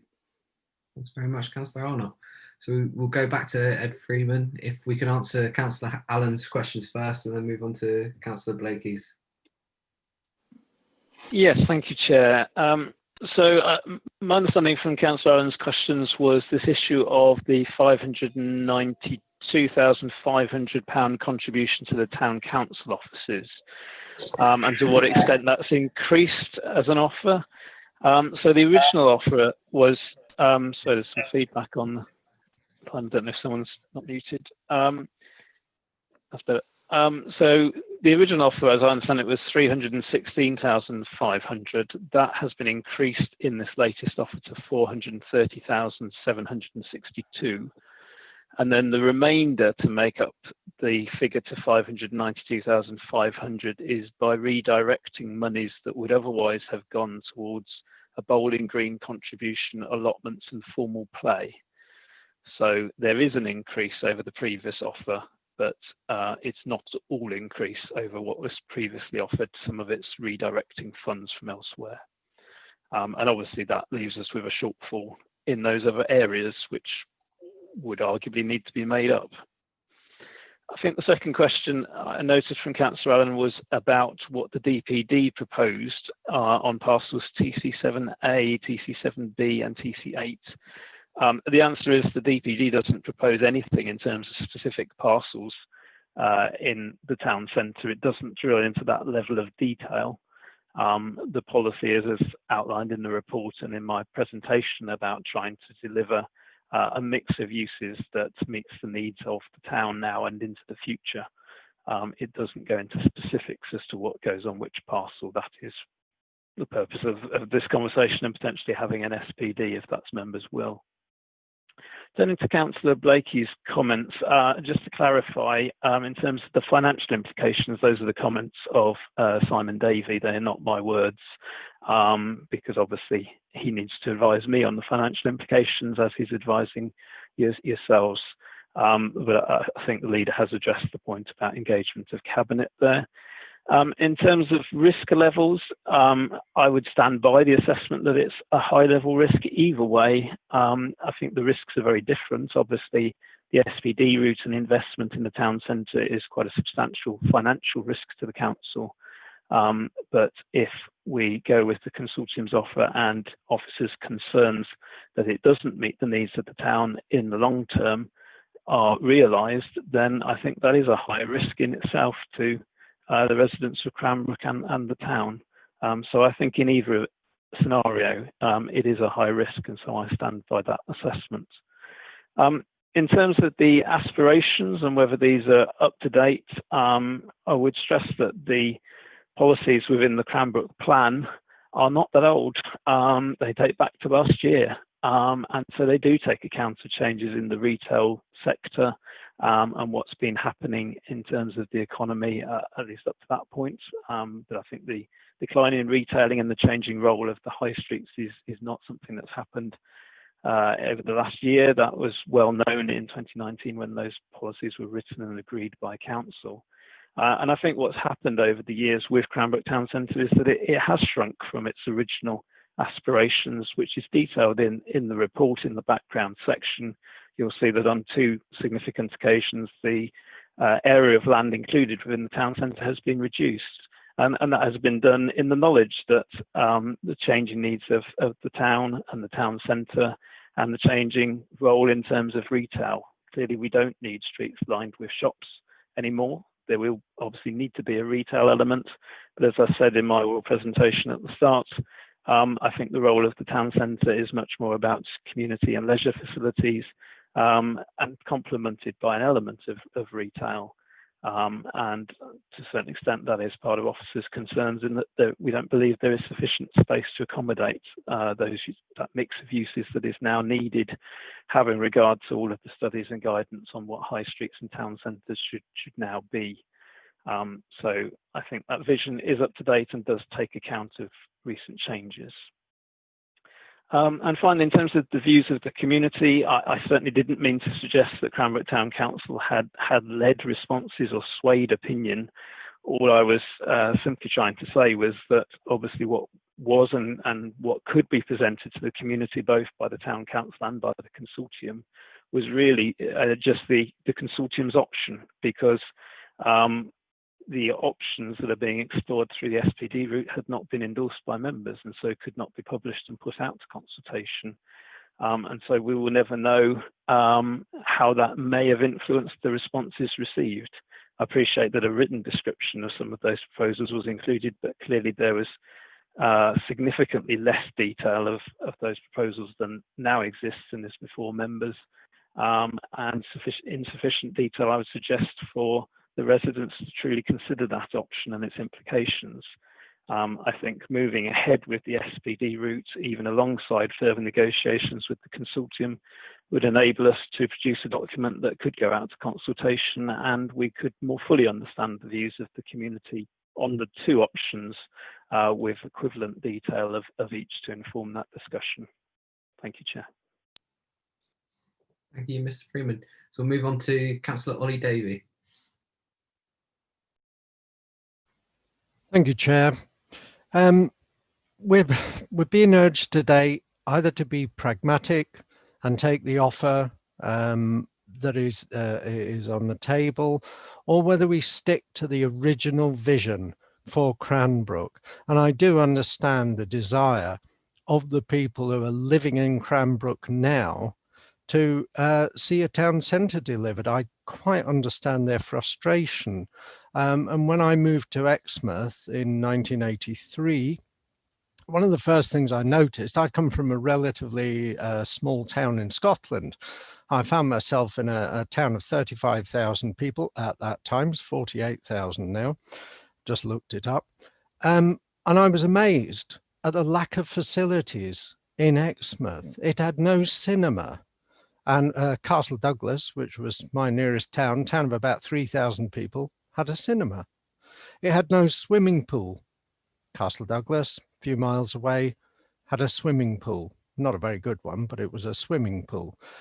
I'm pleased to say both of those things have now been delivered.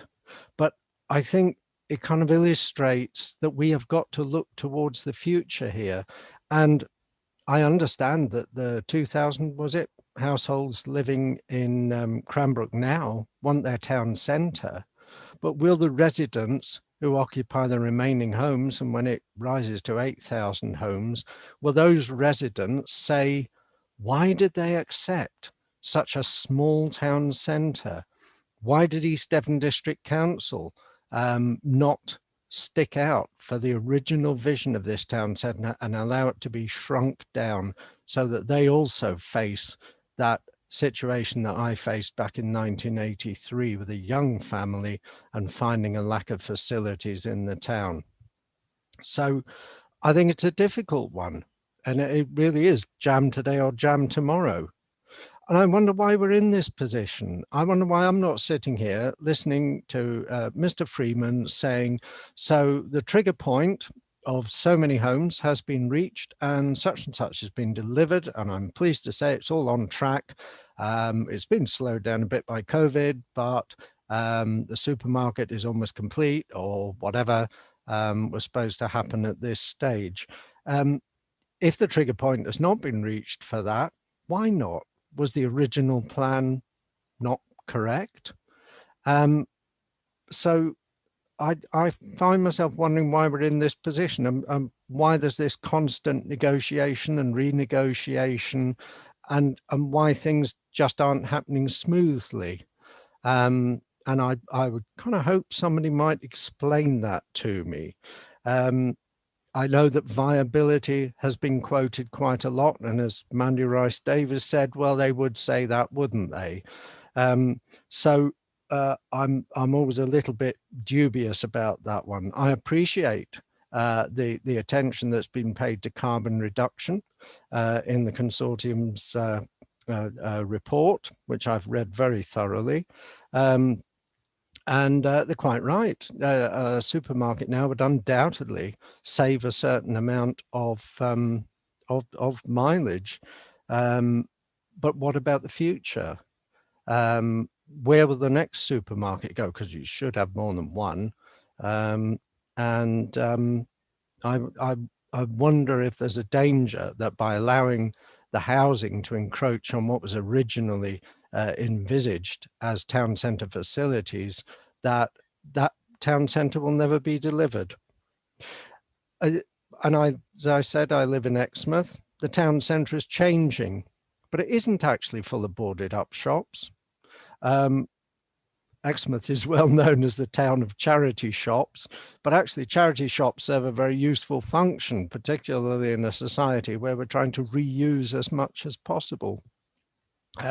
So I don't share the disdain for that. There's also shops that encourage reuse of things, like a shop where unused children's items can be sold on to those people who now need them. So there's a kind of exchange there. There are clothing shops, outdoor shops. There are inevitably a large number of coffee shops and a large number of phone shops, but it isn't full of boarded up shops. And I have seen, in the time I've lived in Exmouth, I have seen quite a lot of boarded up shops, but not at the moment. Despite the changing face of town centres, and in spite of the fact that I agree everybody is going online.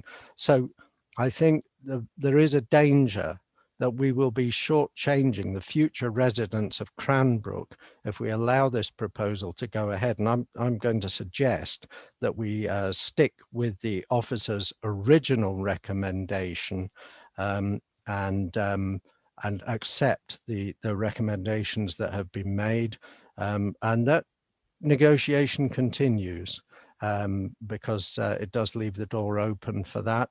And I'm going to make that recommendation. Yeah, Chair, I'll second that recommendation. Thank you very much. Did it for me.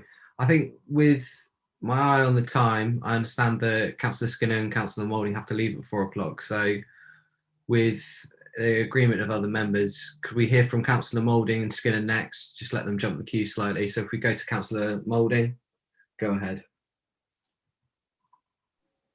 Yes, thank you, Chair.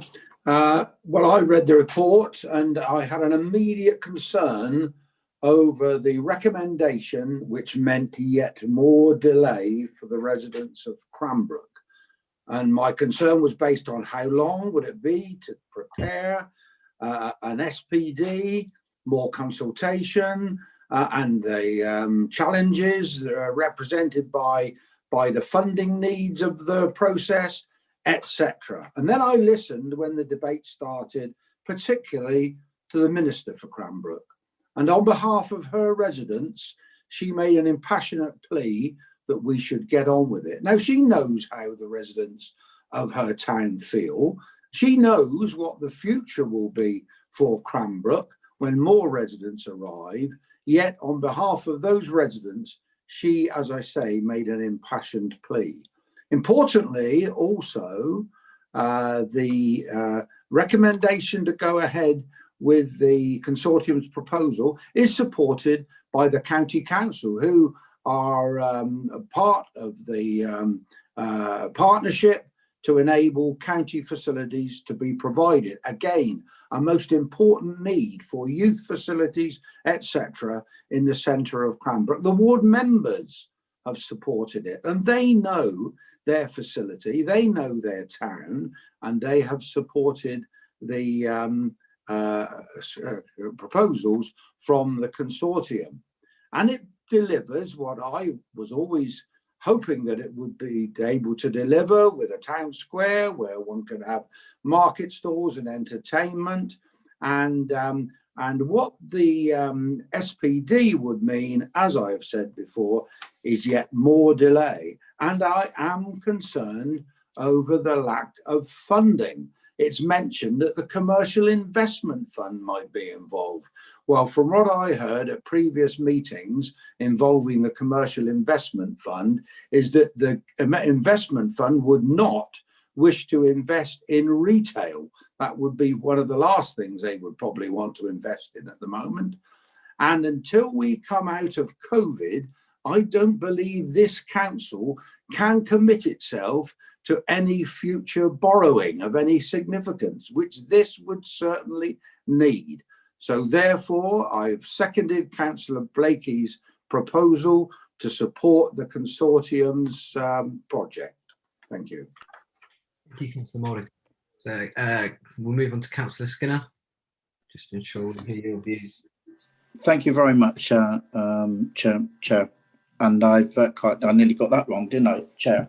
And I'm going to actually, I think Councillor Moulding I think he stole my script because to be honest, I'm absolutely going to echo where we are. I was involved with this council many, many years ago when we started on this Cranbrook application and moving forward in developing Cranbrook, and we've been many, many years, and it is of a great disappointment, I feel, to myself, and to be fair, even the roles that I've played within East End District Council, I've never got involved in too heavily in Cranbrook, other than knowing, as anybody else would know, what we're trying to deliver. So from my perspective, I think it's time we got something done. The people are crying out to see something done. They're desperate to have something what they can call their own, of a local shops. And no, it isn't delivering on the aspirations, but I tell you what, sometimes you've just got to go with a bit of what you've got, and the developers aren't exactly running away. And I do, in some respects, the criticism leveled at developers is sometimes wrong. I think we need to look at these developers and whoever they are, and please, I'm not saying just these developers that we're dealing with now. We need to look at them as partners in the way that we're going forward, and formulate our way of trying to build communities and not just build housing estates that's been mentioned before. So I think I'm going to wrap up there, Mr. Chair, and we will. I'm going to support Councillor Moulding. If we can get there quick enough, I'll be able to vote. Otherwise, I'm afraid Councillor Moulding and myself might be leaving before we get to the vote. Thank you very much. Thank you very much, Councillor Skinner. You did better than Councillor Howe on Tuesday, calling me Madam Chair. If we just quickly go to Ed Freeman. Ed, do you have any comments on Councillor Davey's Moulding or Councillor Skinner's comments? Yes, thank you, Chair. Well, just quickly say, in terms of Councillor Davies' comments, I mean, I think part of the reason it's perhaps not as smooth as he would like is because the town centre is a mixture of requirements on the consortium and at various trigger points, of which only the requirement for 5 high street units and some public conveniences has actually been met so far. The trigger point was 2,000 homes. The next lot of trigger points at 2,500. So this is why I said initially, we're only now at the point where the town centre was envisaged to come forward in any shape or form.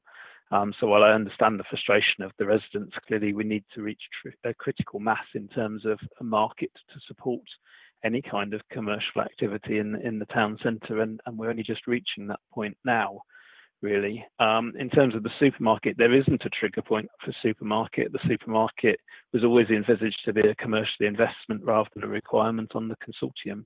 And so again, I think there's only really interest coming now because we're reaching a point where there are enough customers to support a supermarket in Cranbrook. And no doubt as more homes are built, that interest will increase, I would have thought. Just turning to Councillor Moulding's comments, I just wanted to clarify really in terms of Devon County Council's position. I think has been said, there appears to be officer support for the consortium's offer now following very recent discussions, but the county's position would obviously have to be set by their cabinet. So I don't think we can assume that Devon County Council as a body are supportive at this point. Thank you, Chair. Thank you, Mr. Freeman. So we're moving on to Councillor Mike Howe. Do you have to, Chair? Oh, we're between the devil and the deep blue sea, aren't we? And that's what it is. On one hand, we have a scheme that will deliver what the residents want. It won't deliver what the town will need in the next 10, 15, 20 years, and never will, because of the constraints put upon it. Or we sit and give our officers another year or two to think about it, this council to once again debate it, probably debate it 2 or 3 more times, work out if we can afford it, move forward, and everything else. It is the devil in the deep blue sea. I think this proposal by the developers has some legs and should be explored, but at this time, this is only an opening gambit because they are on the winning page from start to finish on this. And quite honestly, they need to do an awful lot better. And we know they can because they've not proved their viability on this at all. And that's why they haven't challenged, or, we have to challenge, and it's part of our policies. They cannot get away with why they're offering such a low quantity of affordable housing, as I understand it. And they haven't put the viability figures together. So we need that clarified as well. And as Councillor Davey said, we are now committing, if we accept this as is, and I do think there is some room here, there has to be some room here, to a town that will never have a cinema, never have a sports centre, will be very limited on its constraints completely, even though it'll probably grow more when our next local plan comes along, because it's going to have to, let's face it. We're all going to have to grow some more. But we will be stuck with what we've got, what we're proposing in front of us now. So I'm looking at the proposer and the seconder at this minute in time and asking for a bit more leeway with them to say, yes, we need to go and negotiate, or they need to go and negotiate with our officers, with the developers. But this cannot be seen as totally acceptable in its current form. They have to do an awful lot better, but at speed as well. I really do not favour anymore, and I've been involved in this for many years with my development management chair hat on. I do not believe for many more years sitting around debating an SPD and all the rest of it is going to work. But there are points that need picking up. The hotel. What town near an airport doesn't have at least one hotel in it? In fact, most have many more hotels than the one. And our airport will get going again. It has to. We need employment space. I'll pick up also, Councillor Moulding mentioned us investing in the town centre on retail space. I don't think we would, but we would, I hope, invest in commercial space, which this town centre desperately needs to work. So somewhere between the devil and the deep blue sea, we need the consortium to come up with a better scheme and take it forward. Going the long route, unless we can do an SPD and all the rest of it in, 6-8 months, Mr. Freeman? We are just drawing it out further and further. So I'll listen to the rest of the debate and see where we are. Thank you very much, Councillor Howe. Move on to Councillor Paul Hayward, whenever you're ready. Thank you, Chair. It's been a fascinating debate, and thank you for all the participants and for the people who spoke earlier. I'm afraid I've got to go in at some length about this because I've got numerous issues throughout this report, which I'll cover as I go through it. Primarily, this comes to a point that's already been raised. Yes, I think I personally, as a councillor, need to apologise to every resident of Cranbrook, and that includes my own daughter if she's watching, for the failure of this council. And by that, I'm looking at the failure of the previous administration and the one before that, who has led us to this point. This is where we are today. So talking from Councillor Moulding, saying, we mustn't prevaricate, we mustn't delay, that ship sailed. You had a chance to get this right before.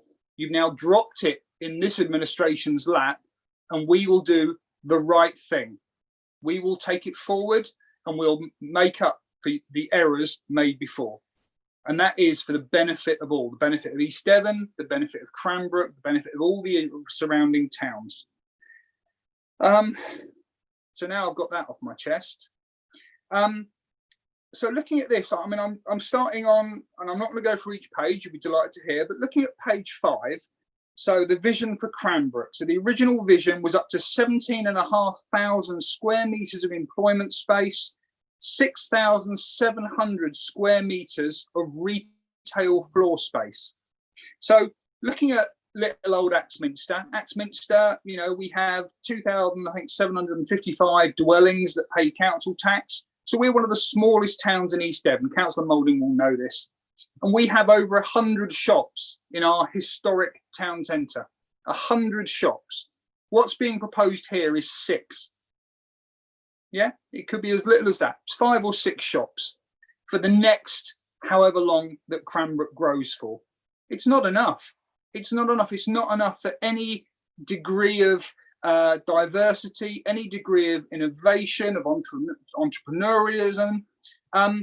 500 square metres is effectively 5 small shops of 30 by 30. You know, it's nothing. I mean, that'll be just eaten up. You look at the plan that's proposed, and all I see is houses, houses, houses, houses. Perhaps another £100 million worth of housing development to put profit in the hands of developers. No benefit for the community other than more people putting more strain on infrastructure, putting more strain on services. I hear from the speakers earlier about the green credentials and how a supermarket here would save thousands of tons of CO2. And yet I then hear Councillor Hawkins say that community facilities and sports facilities are available in Exeter for people to drive the opposite direction and do it. You can't have it both ways. You either provide facilities and you offset them, or you don't. You cannot have your cake and eat it. You know, we look here at, you know, hotel. Yes, a hotel. Axminster has been crying out. Councillor Moulding will know. Again, I keep referring back to Councillor Moulding, but crying out Axminster for a hotel to reopen. For years, for decades, we now have a new hotel. COVID has hit. That's caused a problem. But we now have an amazing, lovely, historic hotel.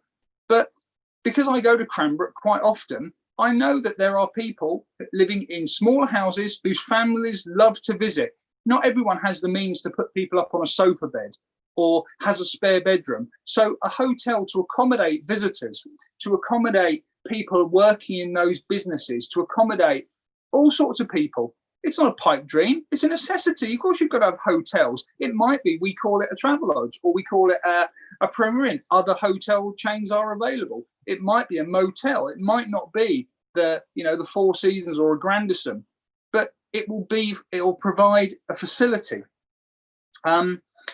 So coming on to the point, Councillor Skinner says, we've got to be partners. Yes, it's always a partnership. It's a compromise. We work with developers. We're not there to put stumbling blocks in the way. We know that this council cannot fund it in its own right. We're not going to find all the investment, but we will be partners. But we'll be equal partners. We had a discussion at council last night about gender equality, and it's about being equal. Well, a partnership that you enter, which is an abusive relationship where it's one-sided and one person gaslights the other, that's not a partnership. That's abuse. And I'm afraid if we are going to be partners, then we are true partners. We work in conjunction with one another. That's the way it's going to be. And it might well be that if this council is so minded, this committee is so minded to go with the recommendations and to develop an SPD, that we as East Devon District Council approach Mr. Davidson, whose organisation is the market leader, the #1 in the UK. We work with Mr. Davidson. Come and work with us. You don't have to work with the consortium. Work with us to deliver a vibrant town centre. But I personally can't see on the proposal that's come forward. I mean, I got a latest offer from the consortium on Monday, which I read. I haven't seen the Devon papers yet. As a clerk, I would tell my councillors, you haven't had sufficient notice, nor do you have sufficient information to vote on something because you haven't seen them. So Councillor Bloxham spoke earlier and said it's been agreed. It may well have been. I haven't seen those papers, so I can't use those to guide my decision today. Going back to the report, it was said about that Cranbrook, the people of Cranbrook feel that they're in East Devon, but not part of it. Well, I agree. I mean, look at the funding. £150,000 has been earmarked for Cranbrook investment. It's going to be the second biggest town in East Devon. And basically what we've given them is pocket change. We found some money down the back of the sofa, thrown it at them in some Bullingdon boy way, and said, I'll be happy, be content with what you've got. It isn't. We need huge investment, massive investment. Massive was a word from yesterday. Massive investment in Cranbrook. Well, we'll deliver it. This administration will pull our finger out.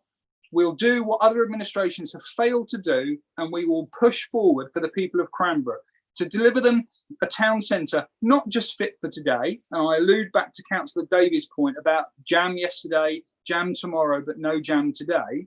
We'll deliver something that they will be truly proud of, but not that they'll get the benefit from immediately, but that their children and their children's children and generations of people for decades to come will get benefit from this town centre. Because the high street is changing. We can't possibly know how it's going to change. And on that, Councillor Moulding and I are completely agreed. COVID has thrown all of the cards in the air. And until they come down, how can this council or any organisation possibly agree something when we don't know what's going to happen? We don't know what central government's going to do.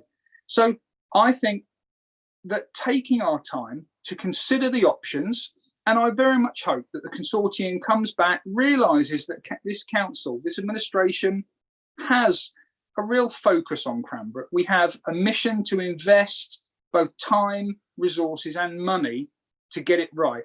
And that they realise that this council is not going to roll over like a supine dog and allow its tummy to be tickled.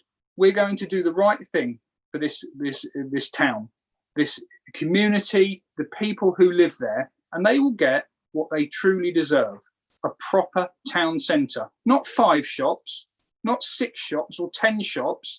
They will get a massive town centre that fulfills all their needs and allows them to have the community they want on their doorstep. They don't have to travel. They'll save their CO2. They'll feel part of a community rather than just a sea of houses where they have to go elsewhere for their shopping, their amusement, their community. The final point is just incredulity at a proposal being put forward that gives extra money for a town centre, a town hall. That's used as that's a positive. Well, you're getting extra money for the town hall where the councillors can sit and meetings can be held. Most people don't care about their council building. They don't care a jot whether it's in a porter cabin on the side of a car park or a plush marble cloaked building with portico columns. But they do care about allotments. They do care about amenities. So to rob those amenities to pay for a town hall, for me, is absolutely reprehensible, and I couldn't possibly support that.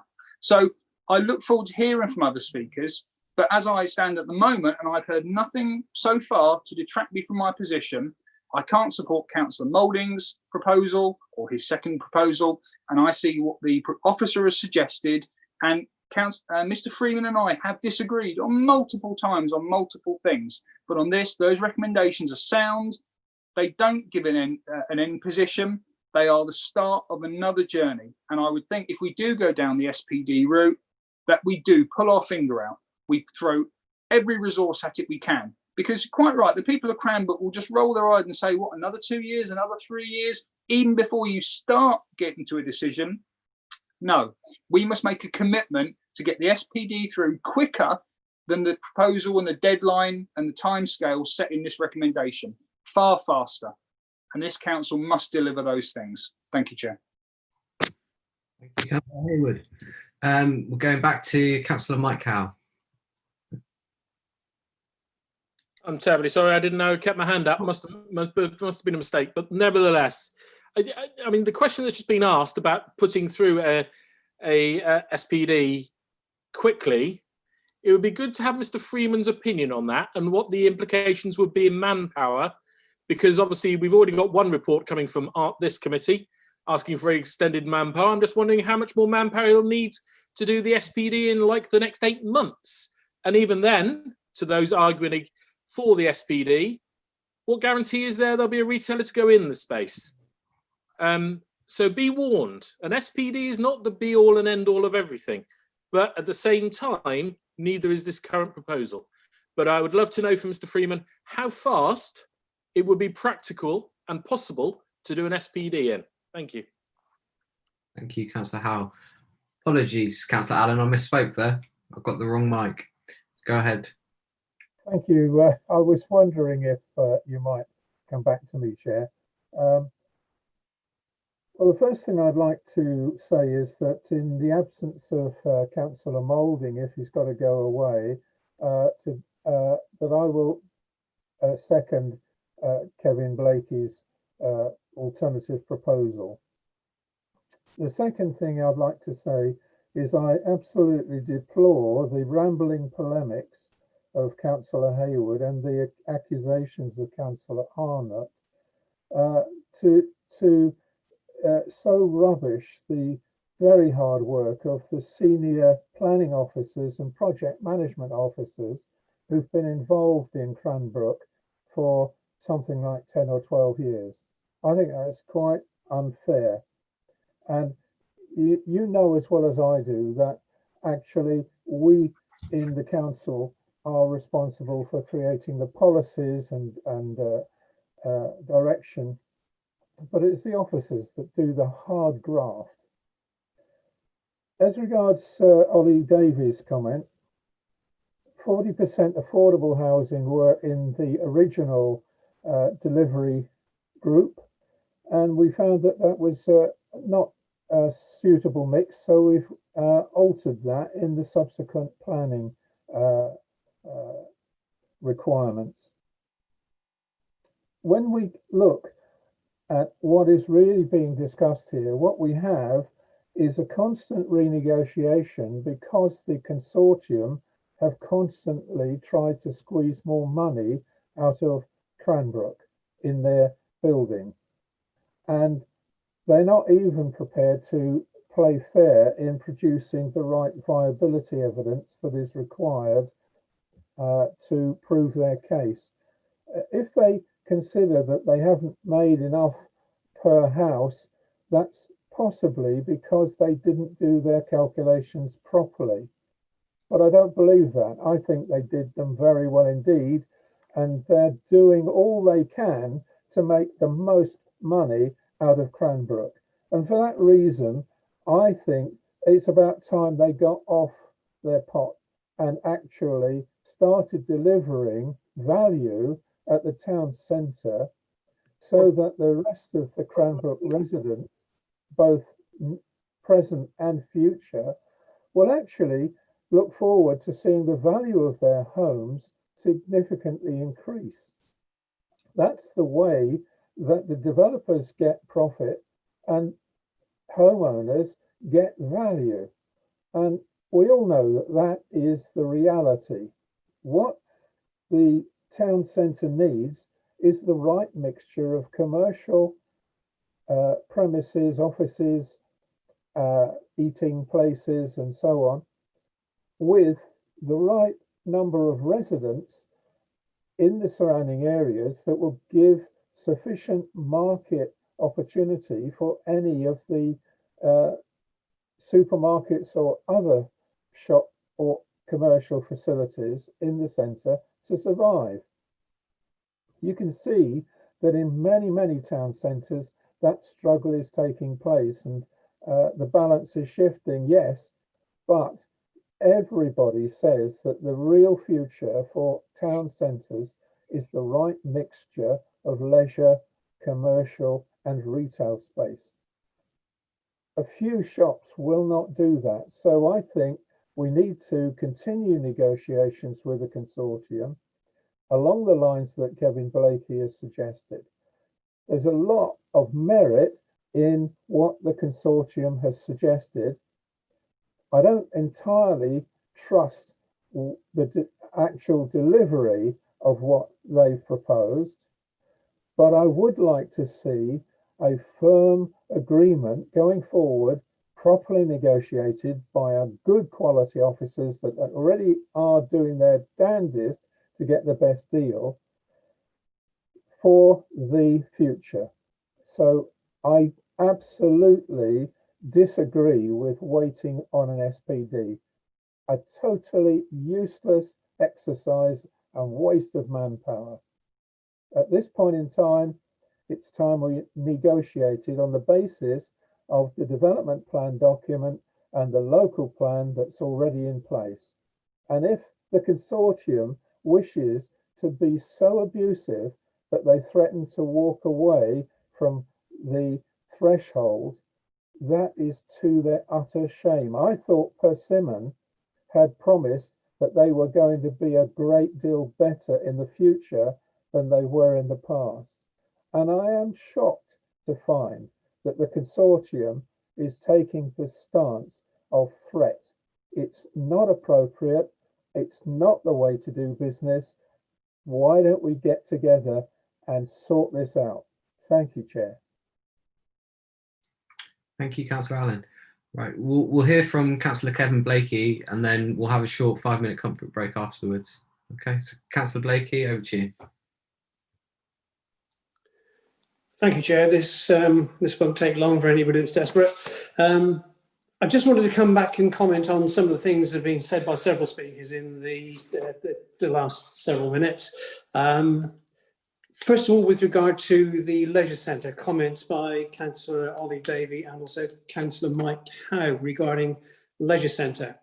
And I'm sure that Ed Freeman will want to come back on this. Where is it written down that a leisure centre has to be smack in the middle of a town? Where does it say that a leisure centre is a town centre facility? Did Exmouth build its leisure centre in Roll Street? Did Sidmouth build it in Church Street? No, they didn't. They built it on the edge of their town centre. And there is no reason that Cranbrook, if it is to have a leisure centre, which will have to be funded by this council, the town council will certainly never be in a position to fund one. But if a leisure centre is going to be built, it will need to be funded by EDDC. And there will be opportunities coming in the expansion zones of Cranbrook, always assuming that the DPD, which is under examination at the moment, proceeds, most particularly to the southwest side of the town near the airport. There is already penciled in a sports hub over there, and it seemed to me that that would be a very obvious place to put one, where there would be enough space to create one and provide the parking and the other facilities that are necessary. So for me, a big part of the SPD proposal is that there should be this leisure centre. But why the town centre? I don't understand it. There was mention of provision of public toilets as being a trigger that's been reached. This is I think Ed Freeman that mentioned that trigger point has been reached under the Section 106 agreement. Be interesting to know where they're going to go, because part of the provision for the provision of public toilets is that they should go into a major building, and of course there isn't one. That's part of what we're discussing today. So unless EDDC are going to suddenly get themselves involved in adopting new public toilets and maintaining them and paying for them to be maintained, paying to be serviced, I think that that's something of irrelevance. And if I can come back to what Councillor Hayward said with regard to certainly the comment on the environment, Councillor Sam Hawkins never mentioned driving to Exeter to get to other facilities. The point that was made, I think, is that Exeter is 9 minutes away by train and about 20 minutes away by bus. The car was not mentioned. Also, that the proposed town council building is not a marble palace for the aggrandizement of local councillors. Far from it. The idea is that it is supposed to be a functional commercial building that will have sufficient commercial income to pay for itself, so that there is not a burden that falls on the local taxpayers. I think that it's fair to say that Cranbrook's council taxpayers are already quite heavily burdened and pay the highest council tax in East Devon, almost the highest in the country. So actually adding to that would be very foolhardy indeed. So no, it is not about a building about which nobody cares. It is a building that will provide employment opportunities, commercial space, as a major part of what this town centre needs to be about.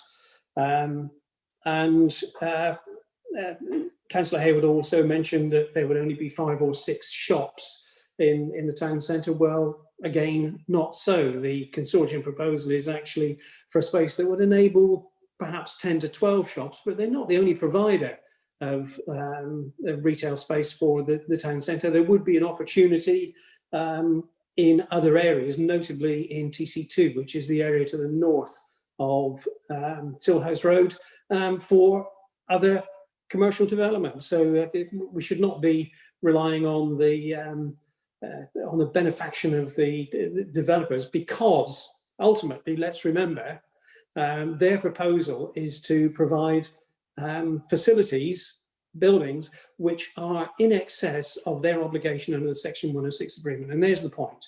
The Section 106 agreement that is set in stone with them requires them to provide certain things.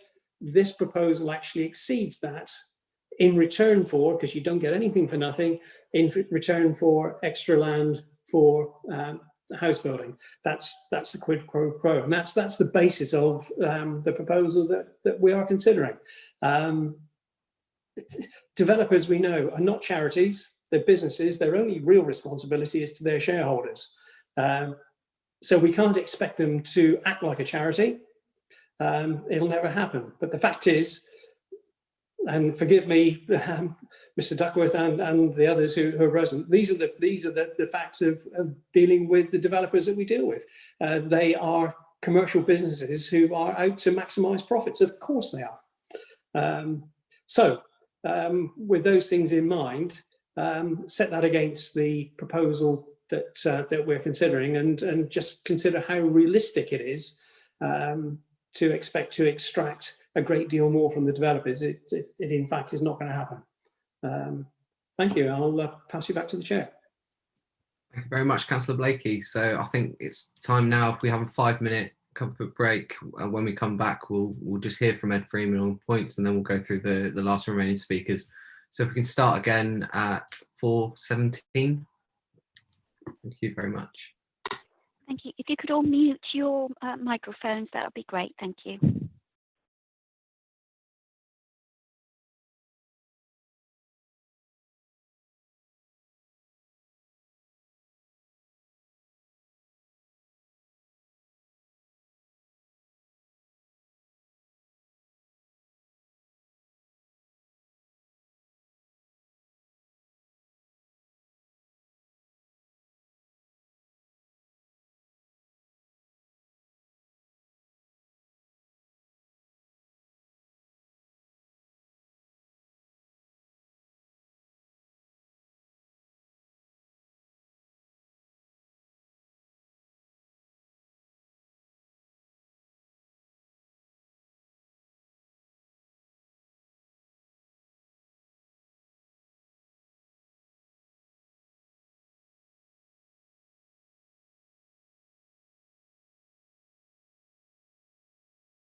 Okay, if we're all ready to make a start.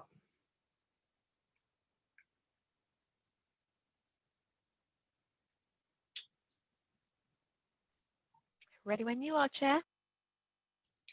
Thank you very much. So what I'd like to do is hear from Ed Freeman first, but I don't know if he's back yet.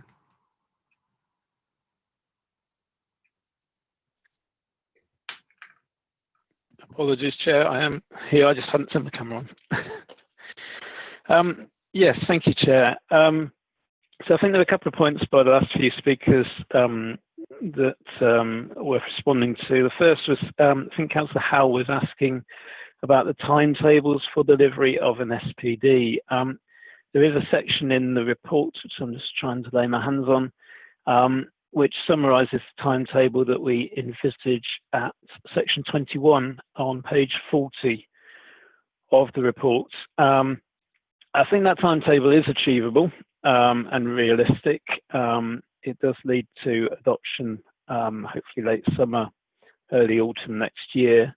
There might be possible to trim a little bit of time off that, and obviously we would try and progress it as quickly as possible if it was members' wish to proceed with that route.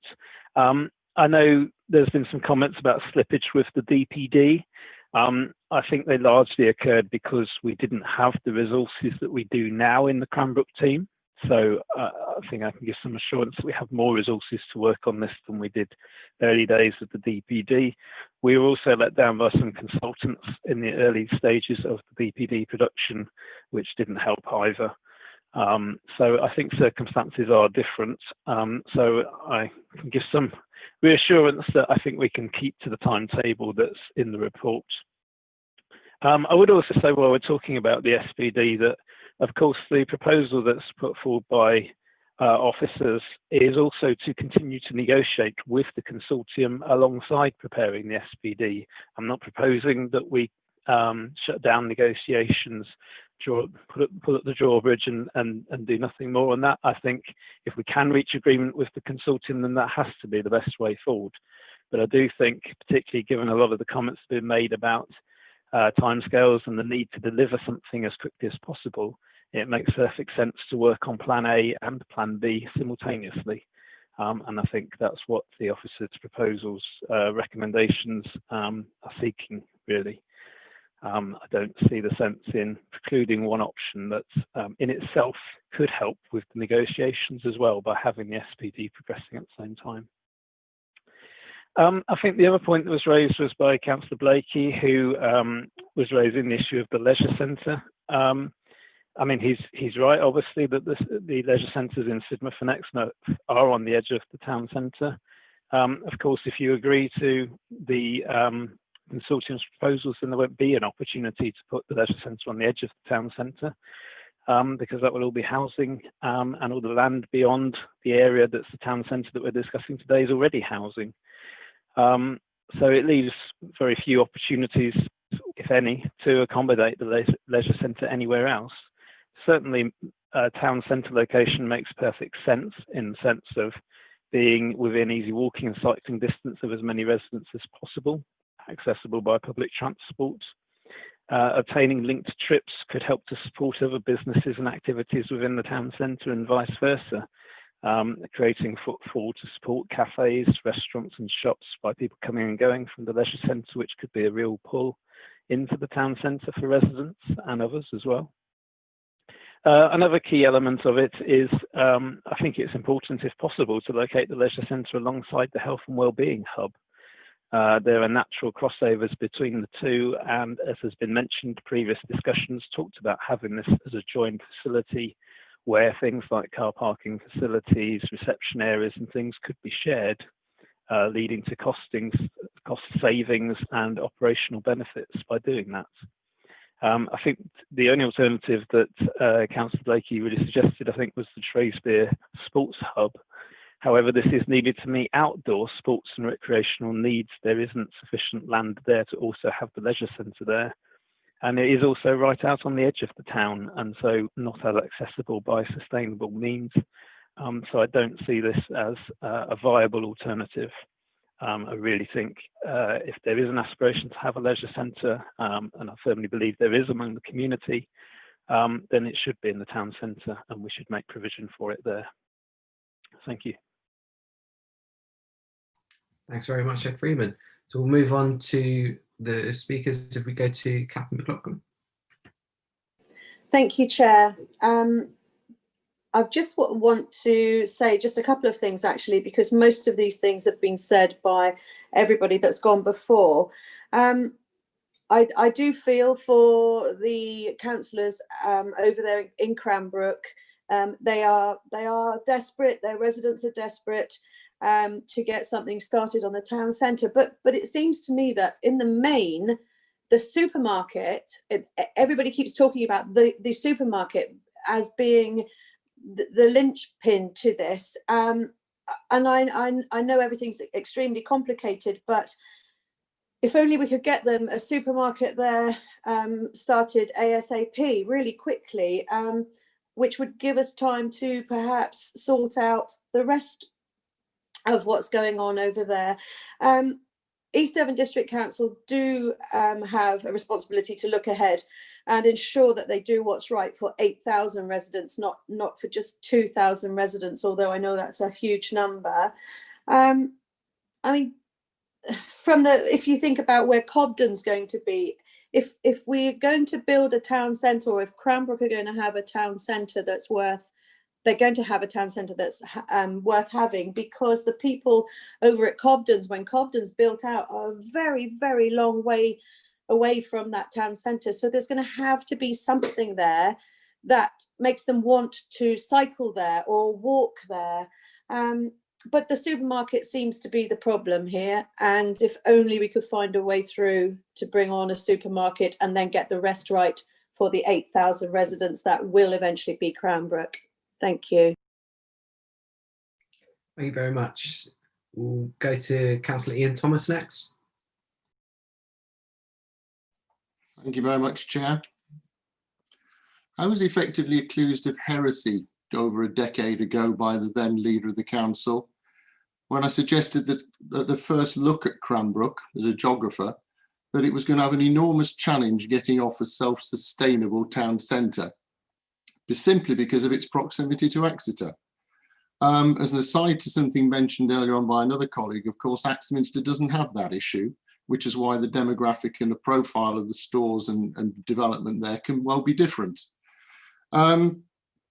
To suggest it's going to have a massive town centre with everything under the sun, as a colleague has suggested earlier, frankly, it's just not going to happen. And I was really finding today quite difficult, or I expected it to find it difficult, but I'm finding it much easier. Particularly a comment Mr. Freeman made when he referred to the proposals from the consortium as not being radically different from those proposed by the SPD. And I'm thinking, well, okay, if these aren't radically different, where are all these other things that people are now talking about coming from? Because I don't get the impression they're envisaged within the SPD either.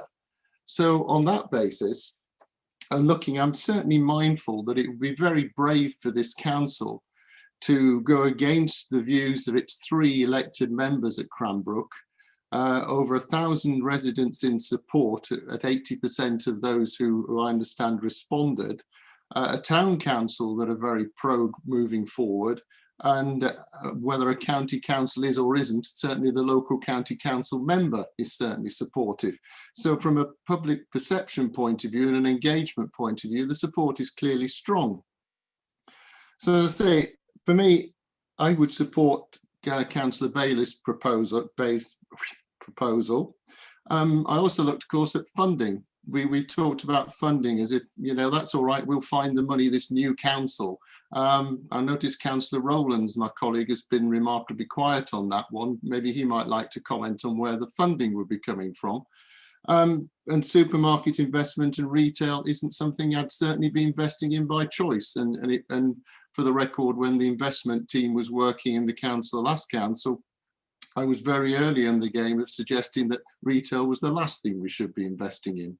Now, if we've actually got, in terms of risk for something that's not radically different, risk that something that's in a position to move forward now, rather than I've got in the hope that some agreement can be reached through the alternative, I think in the current climate, a bird in the hand, to coin somebody else's phrase earlier on, as opposed to a starling somewhere hiding in the bushes, is something that we should take. We should be decisive in our action now. We should look to move forward. I don't want this, is this like Brexit? You know, we'll come to the last minute every day and then another agreement will be reached. You know, are we going to be in a situation where it's like everything else? There were promises of Boris that are made, but actually never actually happen? I would hope not. I would suggest that we go forward, support Councillor Bailey and the Cranbrook members, and look to move forward with all reasonable haste. Thank you. Thank you. Ed, do you want to come back on the last two speakers? Yes, thank you, Chairman. Well, particularly the last one, I just want to clarify what I meant when I said went radically different. I suppose I was trying to say that in terms of the proposals, in terms of between the consultant's proposal and the SPD proposals, were not a million miles apart. Clearly, the difference is officers see a need for space for a leisure centre, for more community facilities, and for business units that are not accommodated in the consortium's proposals. So my point is, I would hope that you know, those areas could be addressed through further negotiation, or could be achieved through the council's potential investments and through an SPD route. We're not looking to completely rewrite what the consortium have come up with from scratch, was my point, but there are notable differences that, to my mind, make the consortium's proposal unacceptable as it stands.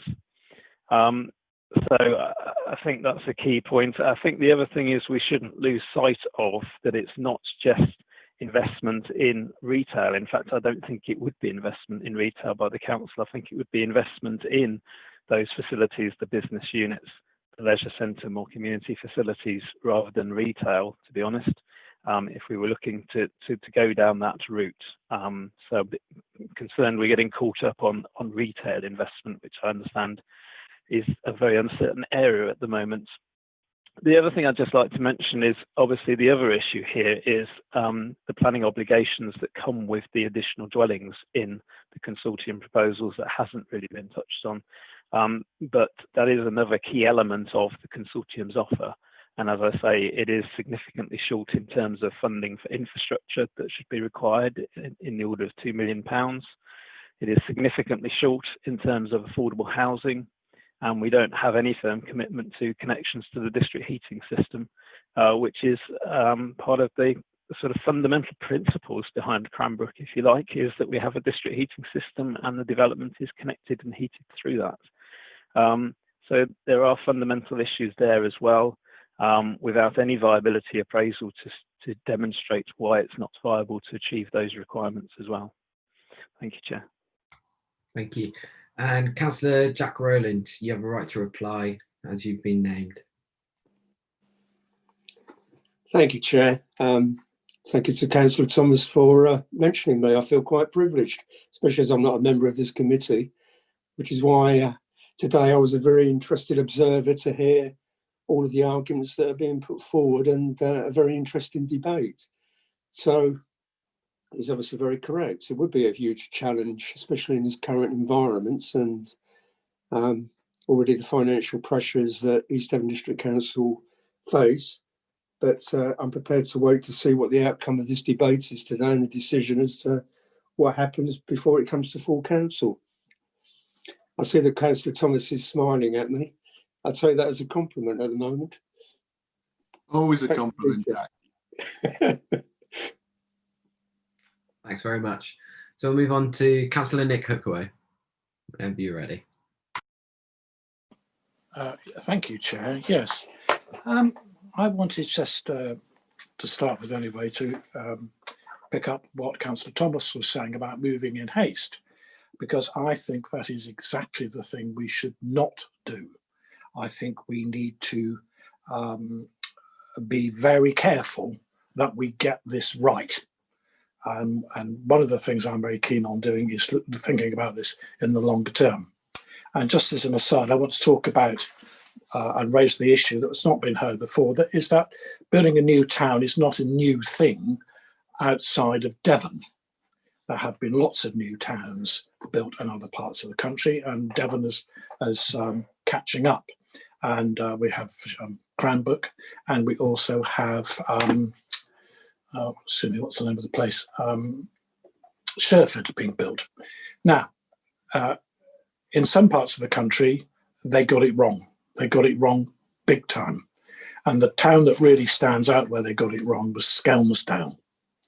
Now, Skelmersdale had far, far, far more problems, really serious problems than Cranbrook does. But in Skelmersdale, they got the town centre wrong, and it caused a huge number of problems, particularly those around social and sociological problems. We have to remember we have in Cranbrook a large number of young people who are going through the school there, and in a fairly short space of time, those people will need some form of leisure activities and recreation to go to, and some form of town centre. So we need to think about that, but we need to get it right, because if you don't get it right, the implications or the complications will extend for years. The other thing I'm always concerned about is some of the perception that Cranbrook has. I absolutely accept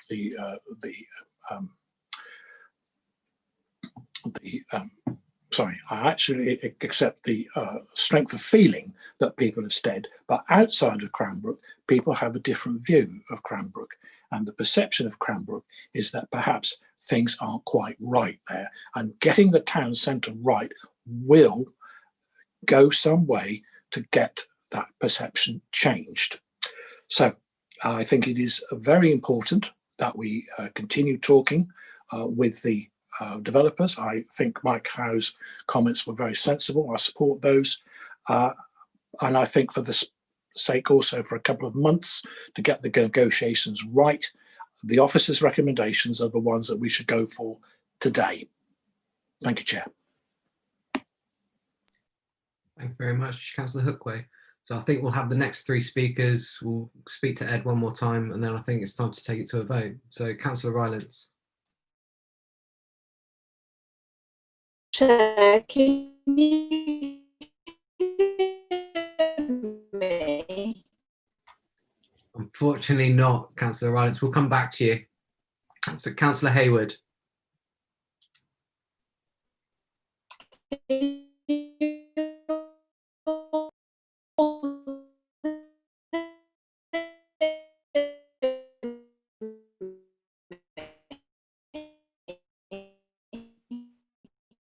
Thank you, Chair. I think I bought that single in about 1994.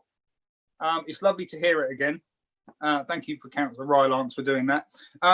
Really, it's just a very short comeback. Obviously, I was named by several people. You know, yes, what some people might class as rambling, I myself would see as passionate and standing up for residents. But that's a difference of opinion. In terms of the concept for the town, I think this council has to be ambitious. It's recognised that we haven't been ambitious. We've sort of trusted commercial development to deliver it for us. And all those members here, and I see several members of the planning committee here, who, you know, how many times have we seen promises from developers properly meant and delivered with earnest and with you know, trust in our hearts, to see them all dashed? Because, you know, why is an MOU needed? You know, if there was willingness from both parties, and my previous speaker touched on it, you'd deliver the supermarket, which is what people want. That's what the residents want. They want a supermarket. Deliver it to them, and then we'll negotiate about the rest.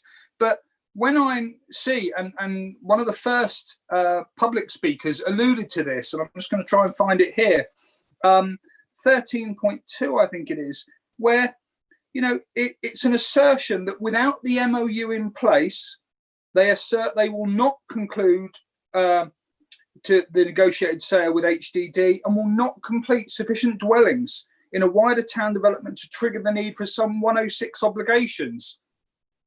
Well, there's a word for that, and I'm not going to say that word here, but I don't like it. That it really leaves a bad taste in my mouth. And if that's the opening gambit of a conversation and a negotiation, well, it's going to find no track with me, I'm afraid. The final point, and this is a deeply held thing for me because I'm passionate about architecture. I travel the world looking at architecture, and I appreciate Cranbrook as a new town. It's a new place. But I saw the pictures that were put up by Mr. Davidson earlier about, you know, the vision of what it's going to look like. And this is a personal thing from me, not as my ward member. It's just bland. It's bland. It's insipid. It doesn't inspire anything. If you walk past that, you could be anywhere in the UK. You know, it doesn't reflect the beauty of where we live. We live in the East Devon countryside. The views from Cranbrook are beautiful. We all moved here for that beauty, and yet what was shown on the screen, it could be in Skelmersdale. To be honest, it wouldn't look out of place in Slough, and I know that from my own experience. So if we're going to go down this route, let's deliver something that is practical, that provides amenity, that is beautiful, and it makes the residents of Cranbrook feel at home, instead of just, meh, that's what you get. Be grateful for, move along. Thank you, Chair. Thank you very much. We'll try again, Councillor Rylance. Right. Can you hear me this time? Much better. Oh, brilliant. Okay, fantastic. I'm sorry I'm off video. I can't risk putting the video on my 4G connection, so you're going to have to just put up with my voice. At least it's not music this time. So I know I say this ad nauseam, and I've been around as a Broadcliff Parish Councillor for quite a long time, seeing the visioning exercises for Cranbrook coming in since 2006, roughly. At the beginning, it was really exciting, the thought that a new community, a new town could emerge from the ground. You know, I'm not going to say it was all plain sailing, but it was an exciting time. The thought that we could actually produce a town with a town centre, with a sustainable vision that went with it. Now, time's gone on. I bit by bit, incrementally, we've had little bits of shine knocked off this vision, year on year on year on year. And I have a major problem with memorandums of understanding because of this experience and because of where I live. My experience has been that memorandums of understanding are not binding documents, and they're frequently renegotiated on a pretty much one-sided basis. And I would be absolutely devastated if we privilege speed today over delivering a town centre that will fit the town of Cranbrook as it will be when it is built out, only to discover that we are faced with a completely non-binding, unenforceable memorandum of understanding that is then unilaterally renegotiated, as so many of them have been.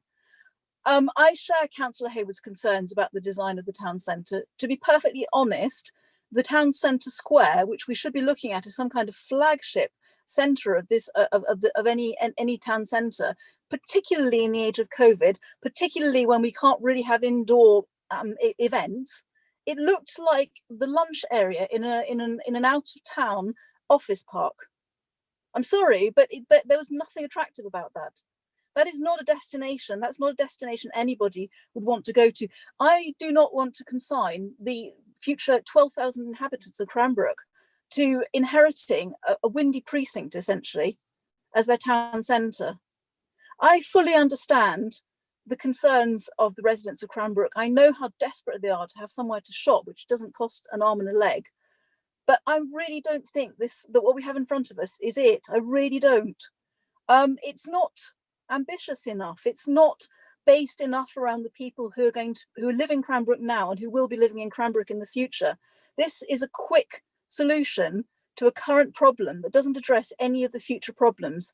And if we were to go with this consortium project, that would be it. There would be no flexibility. We couldn't add anything to it because all the ground would be taken up. We couldn't change it because it would be covered in buildings. There's too little outdoor space for my money, because I think really we need to be looking at incorporating all the wonderful things that we have just in the surrounding countryside, all the farms that produce wonderful food products. We could have an open air market. That space is not big enough for an open air market. An acre is derisory for a town of 10,000 people. I'm sorry, We need to be looking at this in a whole, with completely fresh eyes. I mean, we're just not delivering a town centre. Let's face it, let's be honest here. We're delivering a supermarket with a few things attached to it. If we go with the consortium project, that is not what I wanted for Cranbrook at the beginning, you know, back in 2005, and it's still not what I want for them now. And as for the suggestion that we might, you know, downshift the power supply and the heating and, you know, the sustainable aspects of the heating system, well, I mean, sorry, but that is not what Cranbrook was designed as. And this is exactly what I mean by these incremental attacks on the original vision. So every single year we have to concede a little bit more to bland, you know, sort of any town, lack of ambition. And I'm sorry, but I'm sure we can do better than this. I'm convinced we can do better than this. And we need to start by placing the people of Cranbrook at the centre of what we do and how we design this town centre. And I would really urge everybody involved in this to think very carefully about what it is we want to be delivering to people and how it's going to be used and how actual people are actually going to use it. As a side note, I would say that, you know, knowing how desperate, I know how desperate people are to have a supermarket that they can go and shop in. But if the last 6 months have taught us anything, is that delivery vehicles are incredibly useful and key parts of our economy. And in fact, the people of Cranbrook have been having deliveries from Tesco and Asda since the beginning, having not having access to either a shop or often their own car. They've had to use delivery vehicles. So the delivery vehicle from Asda's, the delivery vehicles from Asda have been a feature of this town since the beginning, and it comes from Newton Abbot. I would hesitate to speculate on what the, you know, sort of whether the carbon savings are immense if people are going to carry on shopping at Asda. That said, you know, please think very carefully about what we are delivering for the not only the current residents, but also the future residents of Cranbrook, because I think that's really, really important. And also think about what's special about where we live and about how we can blend Cranbrook with the surroundings and attract people in. Because to be frank, at the moment, what I'm looking at doesn't look attractive. I wouldn't want to go there. You know, if I could just as easily go into, I don't know, Aldi, I wouldn't want to go there. So, you know, we need to think very carefully. I would actually suggest that on the basis of the lack of enforceability of an MOU, I would be very wary of proceeding on the consortium's project, to be honest. Sorry. Thank you very much. So the last speaker is Councillor Allen, then we'll go to Ed Freeman. Thank you, Chair. You've left Councillor Blakey's proposal in limbo, and my main concern is that really what we are all saying is that there should be a renegotiation. If you look at the recommendations on page 3, do we really want to commit to a new amount of work on an SPD master plan without the ability to deliver it? Because the land is actually not under your control. So it would mean a massive investment. I think that actually we don't need recommendations 4 and 5. We simply go 1, 2, 3, 6. And I hope that we actually take these recommendations in order so that we can agree each one, Chairman, rather than taking them en bloc. Thank you, Chair. We were actually going to take Councillor Blakey's proposal first, that you've seconded, and if that was to fail, then it would come to Councillor Ollie Davey's proposal. So are you removing the seconding from Councillor Blakey's proposal now, Councillor Allen? I'm not. I'm simply saying that you haven't actually exposed it.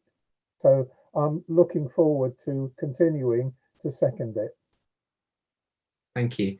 So Ed Freeman with the final comment.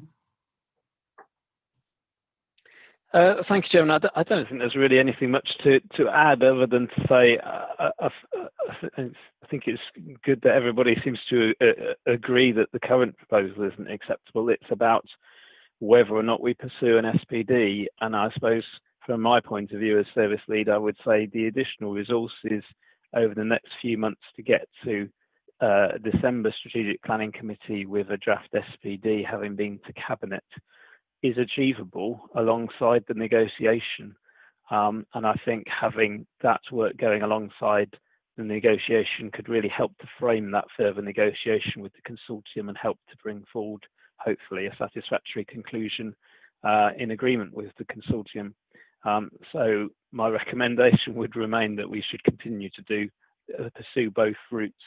And obviously, if negotiation fails with the consortium, we can't reach agreement, well, at least we've made some progress over these 3 months with the SPD, rather than leading to a further 3 months of delay and then find we've got to go down the SPD route because we haven't been able to reach agreement. So I do still think twin tracking this and doing both is the best way forward, and would strongly recommend that to members. Thank you.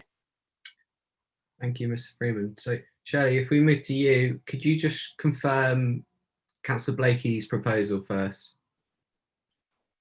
Yes, Councillor Blakey proposed that all 3 tiers of local government and ward members work proactively with the consortium's proposal to refine the offer, and B, that all parties work together to finalise a memorandum of understanding which provides clarity on delivery and related timescales for the consortium's offer and provides a basis for the town centre in Cranbrook to be delivered as soon as possible for the benefit of the community. But I would just ask, do members of committee want that memorandum of understanding to come back to Strategic Planning Committee once it has been negotiated? Councillor Blakey, it's your proposal. I think for me that if the terms of the MOU, which we have a draft currently, if that is the basis, then I don't see the need for it to come back to the Strategic Planning Committee. But that said, if there are any significant changes, then clearly it would have to. Thank you. And Councillor Allen, are you still okay with that, with the seconding? Yes, I'm fine. We should let the people of Cranbrook decide that. Thank you. Shirley, if we take it to a vote? If I may, Chair, could I ask for a recorded vote? Of course. So if we take a vote on that first, actually, sorry, we need a seconder. Yes, I second that, Chair. That's Paul Arnott seconding it. So, Shirley, could we take a vote on that first, please? Yes, members, your name will be, and please would you indicate whether you, sorry, I do apologise, I'm getting ahead of myself. We're doing a vote upon the recorded vote. If you would please indicate whether you're in support of the motion to have a recorded vote, if you are against the motion for a recorded vote, or if you wish to abstain. Please raise your blue hand. Do you mean blue hand or do you mean green tick? If you're in support, press your yes button. Against, press your no button. And if you are abstaining, raise your blue hand. The vote is now taking place.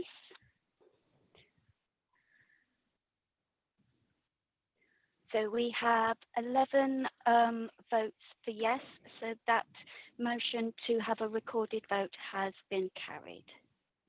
Thank you very much. So if we move to Councillor Blakey's proposal. Would you wish me to repeat it, Chair, or yes, I think please, members know exactly. One more time, yes.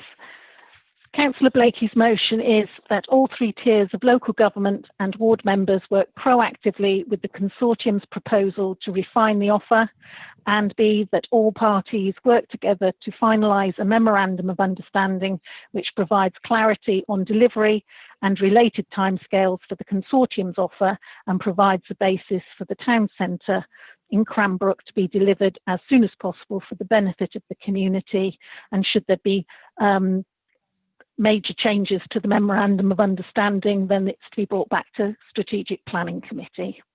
When your name is called, please would you indicate whether you're in support of that motion or whether you're against that motion or whether you're abstaining from the vote. Thank you very much. Thank you. Councillor Allen. In support. Councillor Arnott. Not in support. Councillor Blakey. Support. Councillor Chamberlain. Not in support. Councillor Davey. Not in support. Councillor Hayward. Not in support. Thank you. Councillor Hookway. Not in support. Thank you. Councillor Howell. Gratefully support.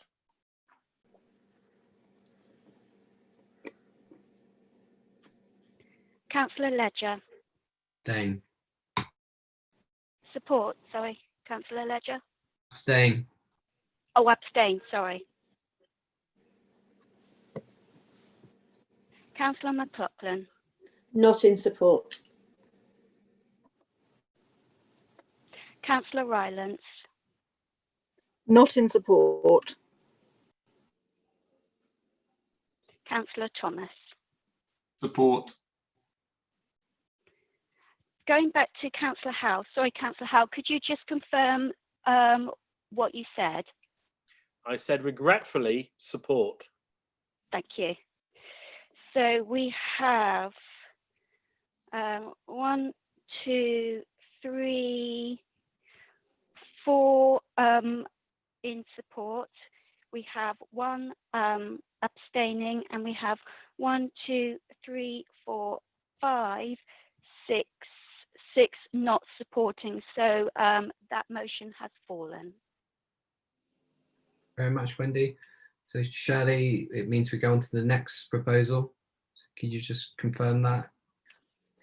Yes, we have a motion that was put on notice in the name of Councillor Davey and Councillor Chamberlain, and that was to, as per the officer's recommendations, which are in 6 parts. That is to consider the background to Cranbrook Town Centre, the planning obligation requirements on the developers and the current planning policy position. Secondly, consider the proposals made by East Devon new community partners and the officer's concept for a proposed town centre master plan. Thirdly, advise the East Devon new community partners that the council is not minded to enter into the proposed memorandum of understanding based on the proposed heads of terms at the present time, but is open to further negotiation. Fourthly, recommend to Cabinet that funding be made available to support the proactive delivery of the town centre based on draft SPD master plan. Fifthly, agree that work continues on the draft SPD. In the event that the sufficient funding commitments are made, a draft SPD and delivery plan be presented to Strategic Planning Committee in December. In the event that sufficient funding cannot be identified, a further report be brought to Strategic Planning Committee in December to update members and give consideration to the East Devon new community partners' proposals as they stand at that time. And lastly, agree that a further report be brought to Strategic Planning Committee to consider alternative development delivery vehicles. As this is not a recorded vote, please would members press their yes button if you are in support of that motion, press your no button if you are against the motion, and please raise your blue hand to indicate you are abstaining from the vote. Thank you very much. Chair? Yes, Councillor Hayward. Through you, because of the importance of this decision, and it is very important, could I ask for a recorded vote on this subject, please, as well? Thank you. I'm sorry to keep everyone, here, but I think it's very important that our votes are recorded. Yeah, no problem. Can I second that, Chair, please? Thank you, Councillor Thomas. So, Shirley, if we could take a vote on a recorded On a point of order again, just for clarification, could Shirley say that since Councillor Skinner and Councillor Moulding were quite clear they were against this, what's the position in terms of the vote? Well, the rules on the debate are that the proposer and seconder have the right of reply at the end of debate. However, there is no requirement for them to be present during the vote if they choose to step away. That is all I can advise. We cannot presume their vote, in effect. Thank you, Shelley. Shelley, can we just move forward with the recorded vote, please? Thank you very much.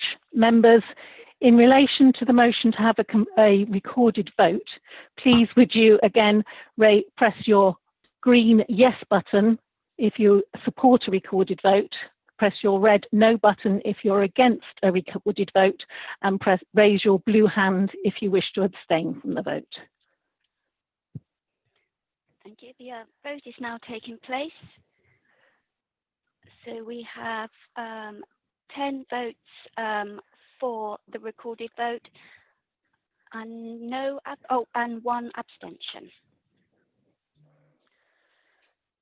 Thank you very much. So if we go to the main motion now, Shelley. Would you like me to reread? I won't ask you to repeat it again. It's recommendations stated in the report. Thank you, members. Therefore, when your name is called, please would you indicate to Wendy whether you are in support of the recommendation and the motion, whether you're against the motion, or whether you wish to abstain. Thank you. Councillor Allen. On a point of order, I did ask that these be taken separately. That wasn't the proposal from the proposer, so. Thank you, Councillor. A matter for the chairman, Mr. Well, indeed. To the proposer, so let's keep on track. So, Councillor Davey, would you like them to be taken on block? My recommendation was that we accepted the officer's recommendation in full, and I don't see that we need to separate each one out. Okay, thank you. Councillor Chamberlain, as the seconder, are you happy to take them on block? Yes, I'm happy with that, Chair. Thank you. Let's move to a vote. Okay, so Councillor Allen. Abstain. Councillor Arnott. For support. Councillor Blakey. Against. Councillor Chamberlain. For support. Councillor Davey. For. Councillor Hayward. For, thank you. Councillor Hookway. For, thank you. Councillor Howell. Against. Councillor Ledger. Abstain. Councillor McLaughlin. For. Councillor Rylance. For. Thank you. Councillor Thomas. Against, particularly number 4. Okay, so 1, 2, 3, 4, 5, 6, 7. So with 7 votes for the motion and 1, 2 abstaining, that motion those motions have been carried. Thanks, Wendy. Sorry, Chairman, if I could please clarify, there was 2 abstentions. I didn't have 3 abstentions, as Wendy indicated. Oh, Yeah. sorry, I was meant to say 2. Thank you very much. So, Could I just mention there were votes against, which Wendy didn't mention. Sorry, yes, there's 1, 2, 3 votes against. Okay. So that motion is carried, and with that, that brings an end to our meeting. So I'd like to thank everybody, including the members of the public watching online, for taking part. However, can I just remind all those present that the supporting officer will confirm when the meeting is no longer live or being recorded, and until then your comments will be heard live to the public. Thank you very much. Thank you, Chair. Thanks, Chair. Thank you, Chair. Thanks, Chair.